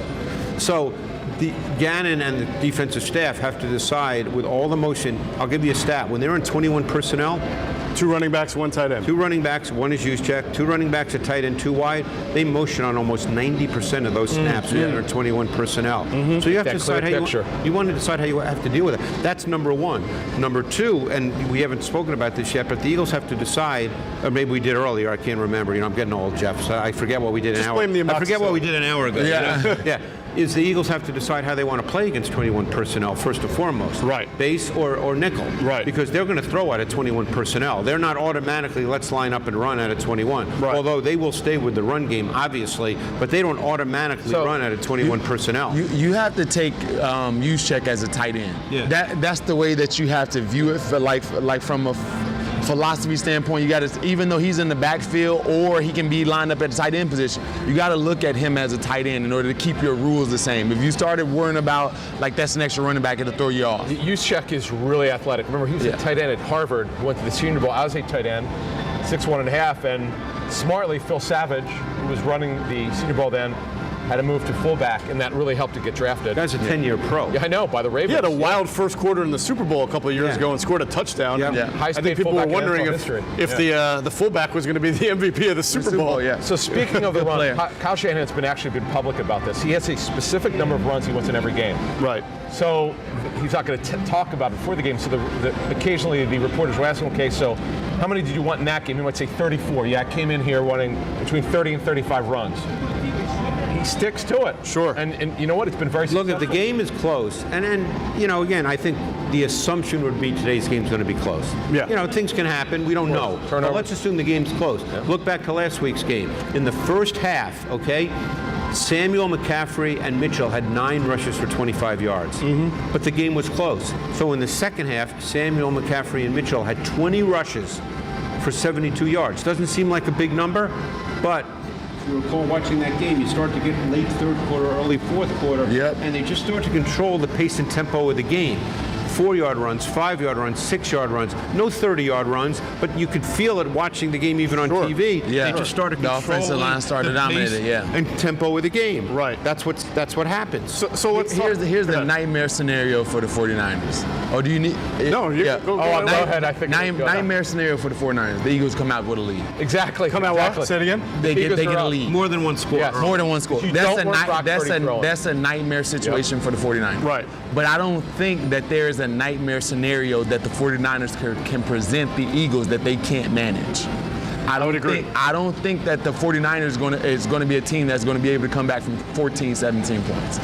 I I'm not saying that they can't. Right. I'm saying with Brock Purdy, you're asking him to do something that he hadn't been asked to do this entire time. Right. And now he has to be Patrick Mahomes. The only game they really had to come from behind, they weren't really down a lot, it was the Raider game, which was a back and forth game, which you wouldn't expect. Right. But when you look at the pass attempts, it's 21, 26, 22, 35, 20, 30, 29. Well, they're not going to put it on. He looks different than Garoppolo, but in terms of number of pass attempts, they're essentially playing the same way. Right. He just looks different. It's a little flashier little because better he's got athlete. lighter Yeah. feet, and and he Does look better. He looks better out there. That was actually my question for you: is do they do anything different offensively with the quarterback switch to Purdy? And it sounds like you're saying not really that much. And I think it's important that the predominant focus of their pass game is between the numbers. Right.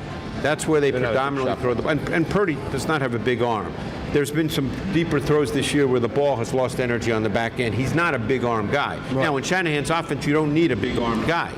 But those are, people need to understand a lot of those throws, though, are tough throws, particularly on third down. When you're throwing it between the numbers, there's a lot of bodies there. Mm-hmm. But when they can be proactive in the pass game, first down, second down, normal down and distance, they can set up those throws really well through the use of formation, personnel, motion, and the throws become more defined. Right. So we had a coach, Rich Scangarello. He was here from the 49ers when I was coaching my year, and he basically brought the 49ers offense in because everyone was trying to figure out how to, do some of the concepts. He was with Kyle. And he was with Kyle, so we had a lot of those concepts. It didn't go as well as This we is liked. the 2020 season. Yeah, this is where the 2020 ownership season. got involved. This Yeah. ownership got involved. But the premise of that offense basically is to make sure that you're in can-do splits, right? So therefore, not a bunch of guys are going to come up and press you because they're afraid that you're going to pick them off or things like that. And you see that a bunch, right? They're always in reduced splits. They're not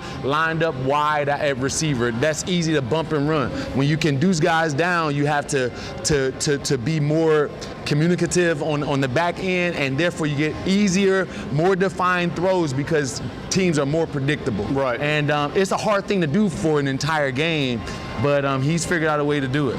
So let's talk about this offensive scheme then that the Eagles are going to see. We don't have to tell people how good Christian McCaffrey and Deebo Samuel and George Kittle are. They know that, especially George Kittle, who we'll get to in a minute. It's the way the Eagles play their defense versus the way the Niners will play their offense. And the Niners are good at moving the ball methodically, staying ahead of the sticks.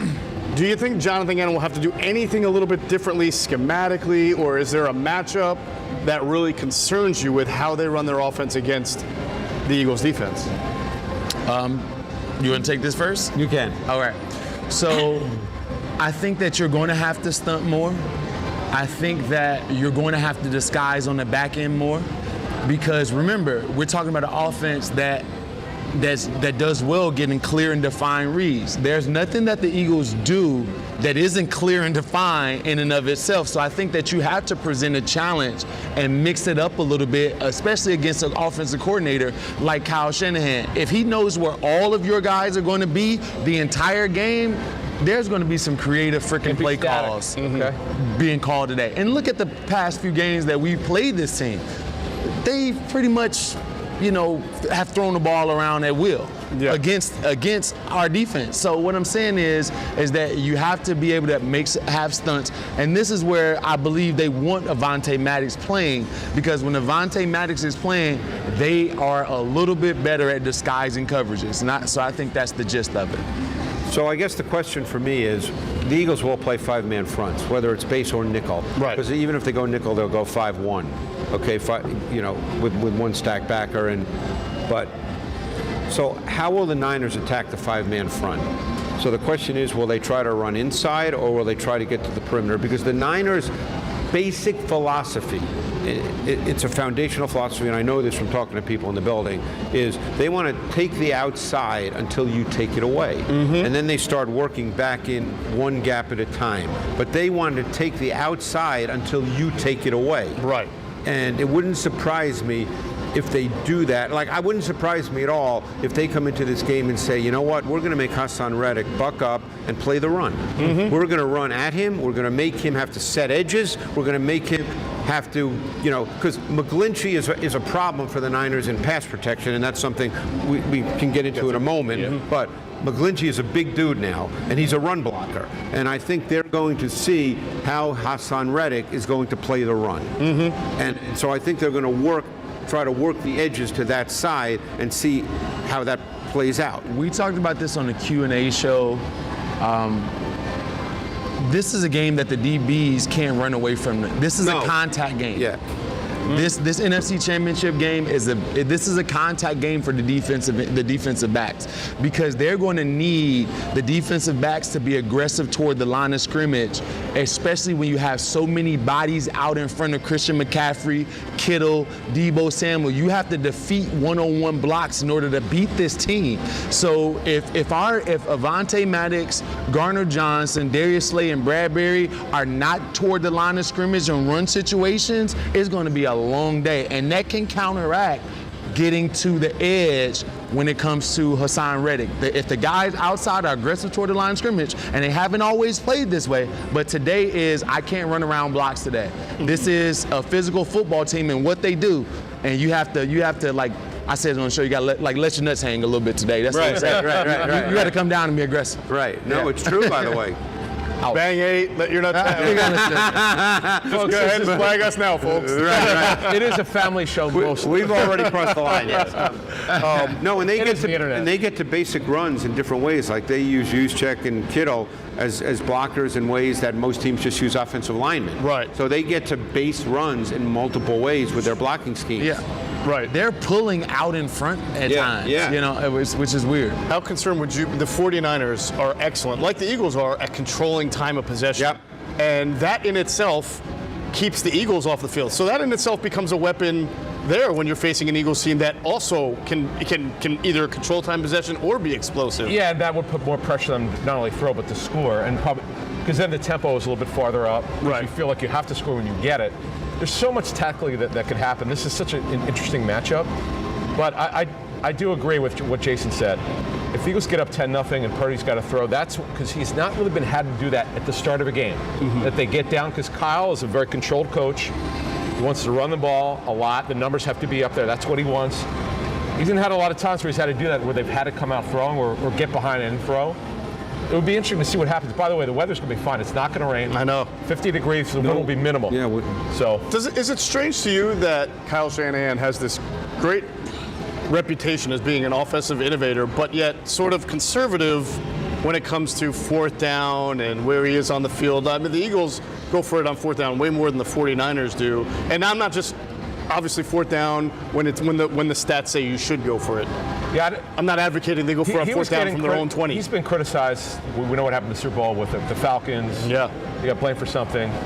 The guy's brilliant. I mean, he's one of the top 3 or 4 coaches. I can't answer, because they are actually, by organization, they're very analytically driven. Prag Marathe, who's their president, is actually one of the founders of the compensatory formula for the draft pick. So I don't know why he doesn't do it. Always when you think he should do it. Yeah. That's the only thing you could really criticize about him. Yeah, it sort of reminds me of the Andy Reid thing, where he was a genius, but he earlier in his career was sort of criticized for his 2-minute drill and clock management. Well, time management. Although, and I don't know if that's Kyle's strong point funny, either. People, when Doug Peterson was hired here, that was the one thing people were worried about. They thought they were getting a clone. But not at all. Doug's been great with time management. Yeah. Now, what makes, in your mind, Shanahan an elite play caller? I think Kyle Shanahan has a tremendous feel for understanding how to put defenders in conflict. And I actually had this conversation with him a number of years ago, and I think that's, you know, most great offensive schemers and play callers work off what the defense is doing. And by that, I don't mean they're being reactive to the defense. They understand defense. Years and years ago, I was really fortunate. Mike Martz invited me out to the Rams training camp when he was the Rams coach. And he said, you come out. You can be a coach for 3 days, go in any meetings you want, do whatever. You're a coach for 3 days. That's great. So I was able to, sit in on any meeting, sit with the coaches at 11 o'clock at night, while they're talking about through practice. And one of the things I never forget that he told me, and I've understood this to this day in the way I study film, is he said, you cannot be a really good schemer of offense and play caller if you don't understand every defense that you're facing against and all the variations and permutations of it. So if you're facing a team that, let's say plays a ton of cover 3, you have to understand how they play cover 3 because you're trying to attack that with your route concepts and your route combinations. You're not just calling plays. Right. You're attacking a defense. Yeah. And Kyle is so good at understanding what players are caught in conflict in a defense. So let's say you're a second-level player, a linebacker or a safety in the box, and you're playing zone. You have a run and a pass responsibility. Okay? He knows how to break down that responsibility by what he does. Yeah. He's a master at that.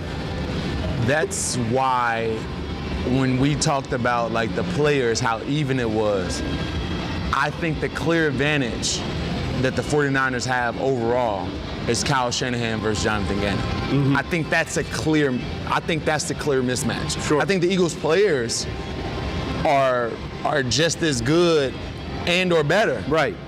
But when it comes to like the number of years coaching experience, when it comes to what he brings to the table in comparison to what Jonathan does, when it's very easy and clear to see, against a guy like this is a very tough matchup for Jonathan Gannon. All right, with that being said, I have a follow-up question for you. First, I want to tell everybody to check out our friends at PHLSportsNation.com. They're enhancing the fans' experience with their coverage of all Philadelphia sports teams. For the fan, by the fan, that's their motto. So check them out at PHLSportsNation.com and on Twitter at PHLSportsNation. More scores coming in. Eddie Garcia says Eagles 20-16. Jazz Fusion says 27-23 Eagles. Show enough 215. Eagles romp 38-17, and Joseph Misko says 31-14 Birds as the scores keep coming in. So, given on what you said, who from the Eagles is going to get stressed? Like, who needs to be on their keys their most today, and what Niner offensive weapon do you fear the most within their scheme against the Eagles defense? There's a lot, and I think it based on play by play. I would say that TJ Edwards is going to be in conflict a lot today. Just the name I was going to say. He's going to be. There's so much smoke and mirrors. There's so many. There's so many motions. There's so many guys that are in like for example, you have Juszczyk lined up at X outside, and you got Trayvon. And Trayvon Diggs is guarding him. You just wasted a player. Yep. By getting put in that situation. And the guy that's going to have to see a bunch and know a bunch, this is a really, really tough game for TJ Edwards. Not only from a mental standpoint, from an athletic standpoint. These guys that he are facing, Kittle, 4.41. McCaffrey, 4.4. All of the receivers, 4.3s. Samuel works the middle of the field. Works middle, right? I think this is a game where athletically it probably could catch up to him. How about Kaiser White, who had not probably played as well during the second half, especially in coverage, as he was earlier on? Do you feel like the Eagles might be a little sheepish about having him on the field? Well, that's the Kittle factor, which we haven't really talked a lot about. We know how well he's done against the Eagles, 19 for 19. In terms of pass targets and receptions, hasn't dropped anything. This guy's amazing because sometimes what's funny is he'll be like the fourth progression or fourth option, but somehow he'll get a screen or he'll get a dump off and take it long because he's so fast. Yeah. So what Jason's talking about, there are so many guys who can make plays. If you thought the Eagles pass targeted group is deeper or deep, this one's deeper. Yeah, and to repeat what Adam just said, I don't know if that really registered when you hear it, but hear it again. George Kittle has been targeted 19 times against the Eagles last two games, last year and the year before, and he has caught all 19 passes, 200 yards and a touchdown. I know this is a totally different Eagles team. I know some of that stuff doesn't matter. I think that is an amazing. I don't know if you can go through modern history of the NFL and find a guy who was targeted 19 times, especially a tight end, and caught all 19 passes. Let me that's fantastic. Do you think the Eagles are going to play much man coverage in this game? Not much. I don't think that because of the way that the 49ers play offense, it's very, very hard tactically to go through all of those bodies lined up so tight. Yeah. So because you're worried about an outflank. Because that's how simple it is. You send, if they get in the 3x1 or 4x1, and you send 2 guys upfield and the third guy's inside, he just runs to the flat. It's like you can't guard it. Right. So I don't think there's going to be much man in this game. I can't imagine them trying to match up man. No, I agree with you. Now here's the thing that has to happen is that when our playmakers are in position, when you get a guy backside like IU, or you get a guy backside like Kittle, you got to be aggressive. Because you know that the like certain motions and certain things, you're like, okay, if the ball isn't going to Debo, it's coming to my guy. Right. And that bang gate play that AJ, like you know how we run RPO slants with AJ Brown? Yes. That's just as much as they run the backside bang gate or backside short 6 or 5 or whatever you want to call it. I've heard it called a million things. Short 6. You know, big slant we call it because it's an extra step. Right. So whatever, they run that just as much as we run RPOs with AJ Brown. Yeah. Did it feel like last week Gannon was a little bit more aggressive with his coverage, his tighter coverage up on Giants receivers? Yes, but I think it's also who they were playing with. Exactly. Well, the reason I asked the man question is because we'd spoken about Avant Maddox, and he's a really good player. But Jawan Jennings is a really interesting player for the 49ers. Yeah. He's normally their slot. Normally, let's say it's third down. And he's a big physical dude. I remember watching him coming out of Tennessee, and he got killed by the fact that he ran a 4.7 240, but he was dominant in the SEC. He was physical, he was competitive. They use him on third down. He's not a high-volume target, but he's made a lot of big catches. A lot of big catches on like third down. He's kind of like you. Yeah, I ran better than 4.7. No, but I mean, in terms of being, I was slow, but not that in terms of being physical, catching the ball. No, I wasn't talking about the 4.7. No, I appreciate But you know what I'm saying, right? No, 100%. Yeah. No, he's definitely a hands catcher. Yeah. Definitely makes plays, and he makes plays down the field. He's super competitive. Yeah, he makes plays, Yeah, and that's what you need. Yeah. Yeah, that's what you need. Maybe on a really cold Michigan day you ran a 4.7. No chance I ran a 4.7. I was slow, but not that slow. All right, PHI special says 27-13 Eagles. Jamie Villena, Eagles 31, 49ers 17. Milo says 24-14 Eagles, and Chris Telsma says 35-12. Bert, 35-12. That's like my kind of score, right? Well, 35-12. They kicked a lot of field goals last week, so. Absolutely. All right. Listen, our team of Public Square and Rebel Hill are back. The team of James and Zach are back behind controls, bringing Inside the Birds to you in high definition with great graphics, videos, and more. Please contact Public Square Media and Rebel Hill Productions to produce your webcast, podcast, live show, or anything else you can dream of. This team can bring it to life. Listen, this show doesn't exist without the great team of Zach and James. The graphics are always good, the overlays, you can see them on the screen right now. They do a fantastic job. You can have good content, but if you don't know how to present it, if it's not great visually, then it's not worth anything. And that's why we're so proud to be here for another year with Public Square and Rebel Hill. So make sure you contact them. Real quick as we wind this game down, I don't know if anybody's thought about it. Jason, maybe you have just because you played with some of these guys, but Brandon Graham, Fletcher Cox, and who else am I missing? Jason Kelce. Jason Kelce. You know, if the Eagles were to lose today, I mean, this could potentially be the end of an era for some greats. I mean, some people think Brandon Graham is definitely coming back because of the type of season he's had and because they've played him on fewer snaps. Could you see Brandon coming back again? He possibly could. He possibly could come back again. They're all free agents. I think all the guys. Those three, just personally knowing them and still having conversation relationship with them today, those guys love Philadelphia. And they want to be here. They don't want to go and play for another team. They want to be here, so if the team will have them back and the money is not like such a disparity, if it's not like a $7-8 million difference, I think they'll be back. Yeah. And they love playing, and here's the thing that you hear from all those guys. They freaking love Jalen Hurts. Yeah. That makes a lot of sense. The connection he has with the teammates is huge. On Fletcher Cox, part of the reason why he wanted to come back is what Jason's talking about. He had interest elsewhere. Like there are other teams where, because remember they had to release him first and redo his deal. He wanted to be back, despite all the issues he had with Jonathan Gannon last season. He did get along fine now. He wanted to end his career here, potentially. He didn't want to go anywhere, which tells you a lot. A lot of big decisions in the offseason. And that goes to the fans and the support of the city. Guys love playing in Philadelphia, and I have so many other teammates from other teams that, like, I was just talking to Lamar Woodley the other day. Oh yeah, he was like, dude.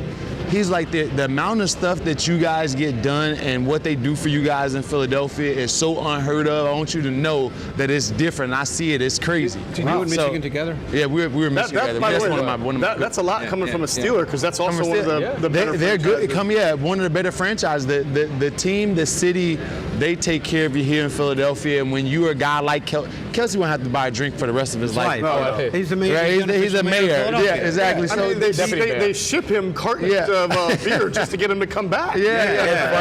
Jason, did you fall in love with Philly immediately? How long did it take you to say, "Oh, I want to live here"? You know, my first couple of years, I was like, I was spoiled at Michigan. You know?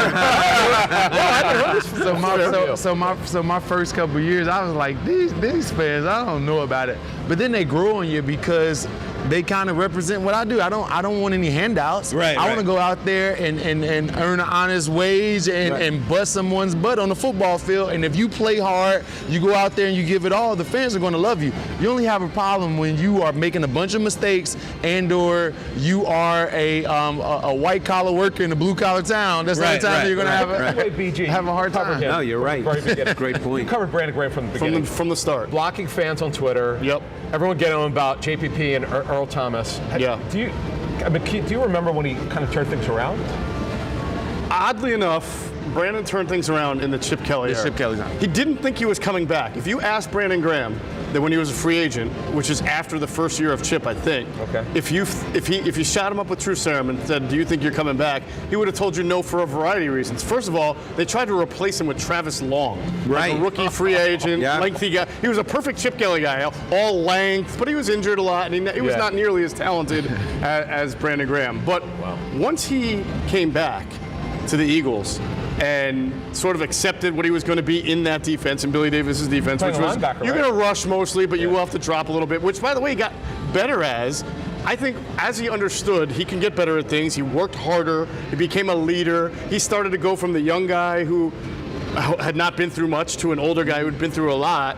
And he embraced that. And then I think once Doug came in, he really then came into his own, because at that point he was a leader. He had learned a lot and established himself. And then he went back to the role that was best for him, which was being in a 4-3 and just getting, off the edge. And this role, as you were talking about, he not only did he have his best year with sacks, he's not shown any slowing down despite coming off a torn Achilles. At this point, now we'll see, because they have 15 free agents. This is not going to be easy to bring some of these guys back. Well, not everybody's going to be back. Right. No. But most. Right. Because they're going to have to pay Jalen. Right. But with BG, you have to say, listen, let us get these other deals done. If you want to come back on a one-year deal, you're not going to make a lot of money? Right. Hell yeah. One last thing on Brandon, to your point, and I said if you shot him up with True Serum, he would tell you about this from the Chip Kelly era. You don't have to do that to hear him talk about how important it was to meet his wife and the influence that she had on his life and having him more mature and turning around. I've never met Mrs. Graham, but I know just from the way he talks about her that she is a leading figure in helping him figure out how to navigate Philly adversity. And of course, he's now one of the best Eagles I think of all he's going to time. live here. Based on my talk with Brandon in the spring at a golf event in Hershey, it sure sounds like he's going to settle down here. Yeah, absolutely. So again, I mean, these three guys, Graham, Kelsey, and Fletcher. It's hard for me to think that a big play will happen today on defense that somehow won't involve Fletcher Cox. I really do think that. Yeah, or 55. Will they take the Brent Selleck road and just go off in the sunset? Yeah, they win it. We'll see. Brent selling real estate, Yeah, and then you just become a team ambassador, and it's great. Yeah, it's you great. just live life in Philadelphia as a champion. What was Hugh Douglas supposed to be a team badassador? What was Team badassador, yeah. Team bad. T.O. kind of disproved that. No, I'm just kidding. I love you, so everything's good. Players love Philly, though. Yeah. Well, as we're on the quick subject here of pass rushers like that, is the interior of the 49ers line. I remember last year, Javon Hargrave sort of had a pretty good game, even though the Eagles lost. He was able to get. I know it's a little bit different personnel, but is this still the area that might give them difficulty? I think there's a couple of ways here.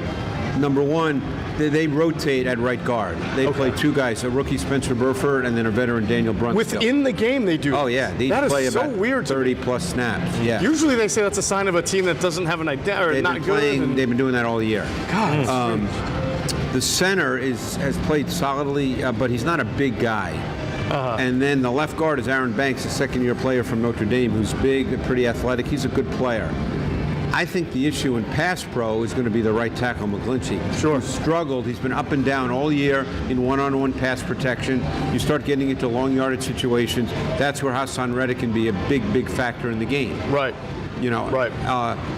But we'll see. Obviously you've got to get into those obvious passing situations, and there's always some in every game. Sure. Obviously teams don't want a lot of them, but they happen in every game. If there are a lot in this game, then that could be a problem for the Niners, and they might have to change the way they go about pass protecting. Sure. That'll be something to watch. McGlinchey, as you mentioned, Bucks County kid. Yep. Yeah. Where's the number 69 to honor his favorite player? Runyon? John Runyon. John Runyon. How about that? Absolutely. I read that somewhere. All right, one last thing that I don't want to go unnoticed because special teams is always a big factor.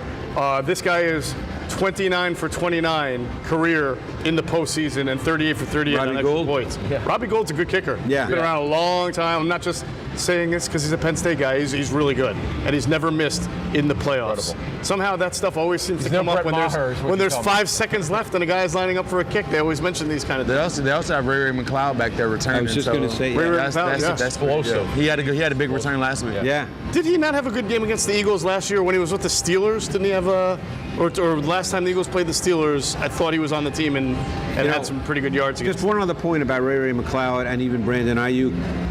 The 49ers on offense will run base plays that seem like gimmick plays. Like McLeod earlier in this season had a 71-yard touchdown run, which was essentially an outside zone play. But it was he came in orbit reverse motion. So it looks like, it's a big reverse and it's a gimmick. But to them, it's not really a gimmick. Right. It's kind of what they do. That's what they do. Yeah. And me and Greg were having a sidebar earlier because I said something that kind of like he disagreed with, right? I said that the 49ers can't win out of the numbers, and that was the wrong statement. They don't play that way.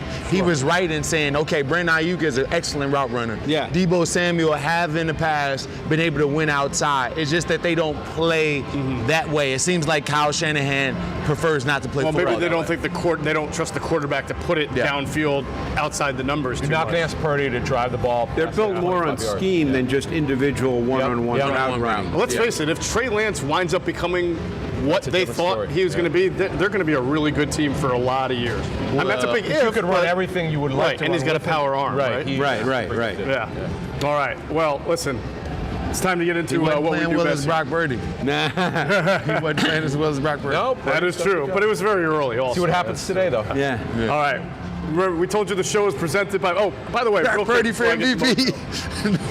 7-game MVP. I just want to give a shout out. We have a lot of 49ers fans who have left chats which means they had to be a subscriber to do so. So we really thank you. This is probably the only time we're going to say something nice about you. So thank you to the 49ers fans in the chat box. A couple of predictions. We have a Niners 27-17 from Unique One. And off-grid, Pheno Hunt says 24-17 Niners. But we really appreciate you being a part of the audience and subscribing. We hope you enjoyed the balanced conversation here as we gave both teams their flowers. We don't rate really good teams here. That would be very good for us if the Eagles won. But Yes. All right, MOJO is building the sports stock market where you invest in your favorite players, invest in what you know, turn that sports knowledge that you got into real money with MOJO, the sports stock market. It's all about real stats, real value. The shares you buy entitle you to a guaranteed payout based on career-ending stats. There's no off days, no off season. The share prices rise and fall constantly in real time based on career-long projections. You can cash out anytime. You can build a portfolio and buy and sell on your terms every play, every game, every season. Even the off-season matters because that's how it works with share prices. You can choose between 300 skill position players in the NFL across quarterbacks, running backs, wide receivers, and tight ends. MOJO is available in New Jersey on iOS, and by downloading the app, you have a chance to win up to $10,000 in free shares of player stock. You just got to click the link in the description box of this video on YouTube or the podcast, And you got to be 21 or older and physically located in New Jersey to trade on MOJO. But I promise you, MOJO will be in a state near you soon if you're not in New Jersey. So download the app now. You can watch as the prices rise and fall in real time. And then you can get ready for when MOJO comes to your state. If you have a gambling problem, help's available at 1-800-GAMBLER. Is Brock Purdy the guy you want to invest in right now? I would not. I know that he'll go into the offseason as a starter by default because Lance has come off of a procedure on his ankle, a second one. He had to have a follow-up, and Jimmy G's unsigned, so yeah, he'll be the default starter. But I think long-term, I don't see it. I don't think he's going to be good enough. I get Kyle's great at scheming, getting guys open, but there's a reason why they traded up for Lance. They wanted someone who could drive the football downfield eventually. When will Lance be ready to work? In the spring, like April, May, for the OTAs, that's their hope. So long term, I see it either Lance or somebody else. But for now, it's Purdy, clearly Purdy. For now, it's Purdy. Okay, all right. And we'll see. I agree with you. I think Trey Lance is the guy that they're going to want to be the number one quarterback for a variety of reasons. Give up all that compensation. You're going to give up on him now? Yeah. He's just too gifted. Sure. All right. Thanks again to our friends at MOJO for sponsoring the show. Let's get into our player to watch for this game segment. And of course, our player to watch is brought to you by Game Time Watches, the leader in licensed sports watches. Get your favorite NFL, NHL, or MLB team logo watch now at GameTimeWatch.com. Eagles fans, we have partnered with Game Time Watch to give away a special promo code for 20% off using that code ITB20. That's ITB20 for 20% off on GameTimeWatch.com. And that code applies not just for Eagles watches, not just for NFL watches, but for anything not already discounted. And there are a lot of styles to choose from for men, women, and kids. Check out the varsity style watch with the shiny face, the big team color logo, metallic accent metal case, and thick black silicone strap to make it an everyday style watch. They also have the varsity drip art edition also at GameTimeWatch.com. All right, Jason, you tried to cheat in your player to watch. I'm going to let you have your say. We got you down to one. We got down to one. Yeah, we pigeonholed you into one player, but what was your original players to watch? My original players to watch were Devontae Smith and AJ Brown, and I'm gonna say AJ Brown because since I had to pick one, I think because they definitely hold the matchup advantage against Charvarius Ward and Diamador Lenore. I think that we can win outside and avoid a lot of noise. And Jalen, I can see AJ Brown having a 150-yard game today. Okay. I can definitely see that happening. I almost helped you cheat, by the way, because when I wrote it down in the script, I wrote AJ Smith. Hey, former GM of the Chargers. Yeah, but one of those two guys are going to play have a great game, or both. You never know. I think Charvarius Ward and Reed Blankenship might have played together in college. I think. Really? I think they're both Middle Tennessee State. But wouldn't Ward be way older than him? No. I think Ward's been in the league for about 5 or 6 years now, right? Yeah. I think they both started with Dallas. I think they both went to Middle Tennessee State. Now the question was, were Blankenship and Kevin Byard, who also went to Middle Tennessee, they had together? That's amazing. What is Middle Tennessee? I know. All of a sudden putting out the athletes. MTSU. And where did Jackrabbit go? He went to Tennessee Chattanooga? UTC? No, that's maybe DRC, right? No, you're talking about Janoris Jenkins. I think he was like South Alabama. South Alabama, that's right. Yeah. But he transferred because he was a big-time recruit. Right. I am thinking of DRC, though. I think DRC wound up going. He had some issues. Yeah, definitely. So you want my player of the game? I do want your player. Do you remember it? I do. Okay. I believe it's Jalen Hurts. Ah, okay. Big running passing game or just passing? Yeah, I think the run game element is to me a little bit of a problem. As good as the Niners defense is, and I'm not suggesting he's going to throw for 380 and run for 150, but I think that this offense poses a problem, even for good defenses. Okay. Jalen Hurts, big game. I usually, get on people who take the quarterback, but I'll accept it from you. Only when it's Adam. Layup, yeah. Oh, thank you. Adam, who's the player to watch today? Just looking at the numbers, man, they've struggled against these bigger receivers. Metcalf got him, Adams got him. If you go through the list from all their games, when they've given up big games, it's been a lot of guys who were physical and could run. Adams went right through them in that Week 17 game. So I'm going with A.J. Brown, who, look, you've seen it when a guy's quiet one week, the next week sometimes he goes off, and as you guys both said, it only takes one play. Right. He's that guy. He'll strong arm A.J. Brown. I went a little differently with my player to watch. It's not always the player with the best stats. It's somebody to watch for having a game that you might not see coming. This is creative. And I took Quez Watkins. I believe that they will be, as we discussed, in a lot more 11 personnel this week. And I believe that middle of the field in that zone, they're going to have to defend so many guys, as we talked about. That Quez might be the one that has the big touchdown that could be the back. I was just going to say, week 2 last year. Week 2 last year. Got Lenore last year. From the outside. Yeah. Run by those Do you know guys. what was amazing about that catch? Do you remember that whole sequence? They didn't score. It was a 91-yard completion, Yeah. and they didn't score a single point. Yeah, he Yeah. was Do you know how many times that's happened in the NFL where you get a 91-yard play and don't come away with a That single was point? actually a great throw by Hurd. Yeah, It was a great All throw. really nice. Rolled out right And, as far as he could. And if CeeDee Lamb can run by Lenore, Then Quez Watkins. everybody on the Eagles Lenore's a team smaller can guy, run by the way. He's not run- as big as run Ward. by him. Right. Yeah. Just watch out. It might only be 2 or 3 catches, but they might be some really big plays. Definitely from could. Quez Watkins today. Come on, Quez. Let's go, baby. We need you now. All right, as we mentioned, the spread is the Eagles are favored by 3, over under a 45. Of course, if you're going to make a bet, you do it here at Rivers Casino and Sportsbook or on the Bet Rivers app. All right, Jason, who wins this game? What was my score? 27-20. 27-20. Over. Okay. 27. You're getting like me. Seriously. Yeah, see, That's not You're getting like me. that's not good right now. 27-20. All right, so you see the Eagles winning by a touchdown? Yeah, I see him winning by a touchdown. I think that the Eagles they start out front, and I think a little late surge by the 49ers. All right, that's a cover and an over according to Jason there. Greg, what's the score of the game? I Who wins? believe, did I pick 27-23, Bird? You did. Dude, the extra point for you for picking Yeah, your own picking score it, correctly. and Good job. 27-23. Yeah, I mean, Yeah. you know, I guess in an odd way, I could see this game going either way, as I think most of us probably can. And I know I picked a close score, but I would think if one team were to pull away, I would think it would be the Eagles more than the Niners. But again, sometimes the Niners, even against good defenses, just start that run game going, and the game just takes a whole different feel. Sure. But I think the Eagles are going to win this game. I think Linval Joseph only played 10 snaps last week. Probably will play a little bit more, I think. I would think so. All right, that's 2 covers and 2 overs. Adam, who wins the game by how much? I've got it. Eagles 24-20 over the Niners, and because the defenses are so good, unless there's a slip, like 5 turnovers, I don't see a lot of scoring in this game. Okay, that's why you take a cover, but the under. Yes. And me and Greg Cosell on the same wavelength. I picked the same That's a score. problem for you. That is a problem. As Jason said, that's not a good place we all want to be. But I have the Eagles winning 27-23, a cover and an over. I think it's going to be a really exciting game. Eagles fans would probably rather have the old 38-7 variety like last week and like the last time they were in the championship game, but I think this one is going to be a knockdown, drag them out, Donnybrook, slugfest, slobber, whatever you want to call it. This game's got all the makings of it. All right, again, you can bet the game right here at Rivers Casino and Sportsbook or on the Bet Rivers app. Big thanks to Rivers, MOJO, Game Time Watches, Sky Motor Cars, the teams at Rebel Hill and Public Square.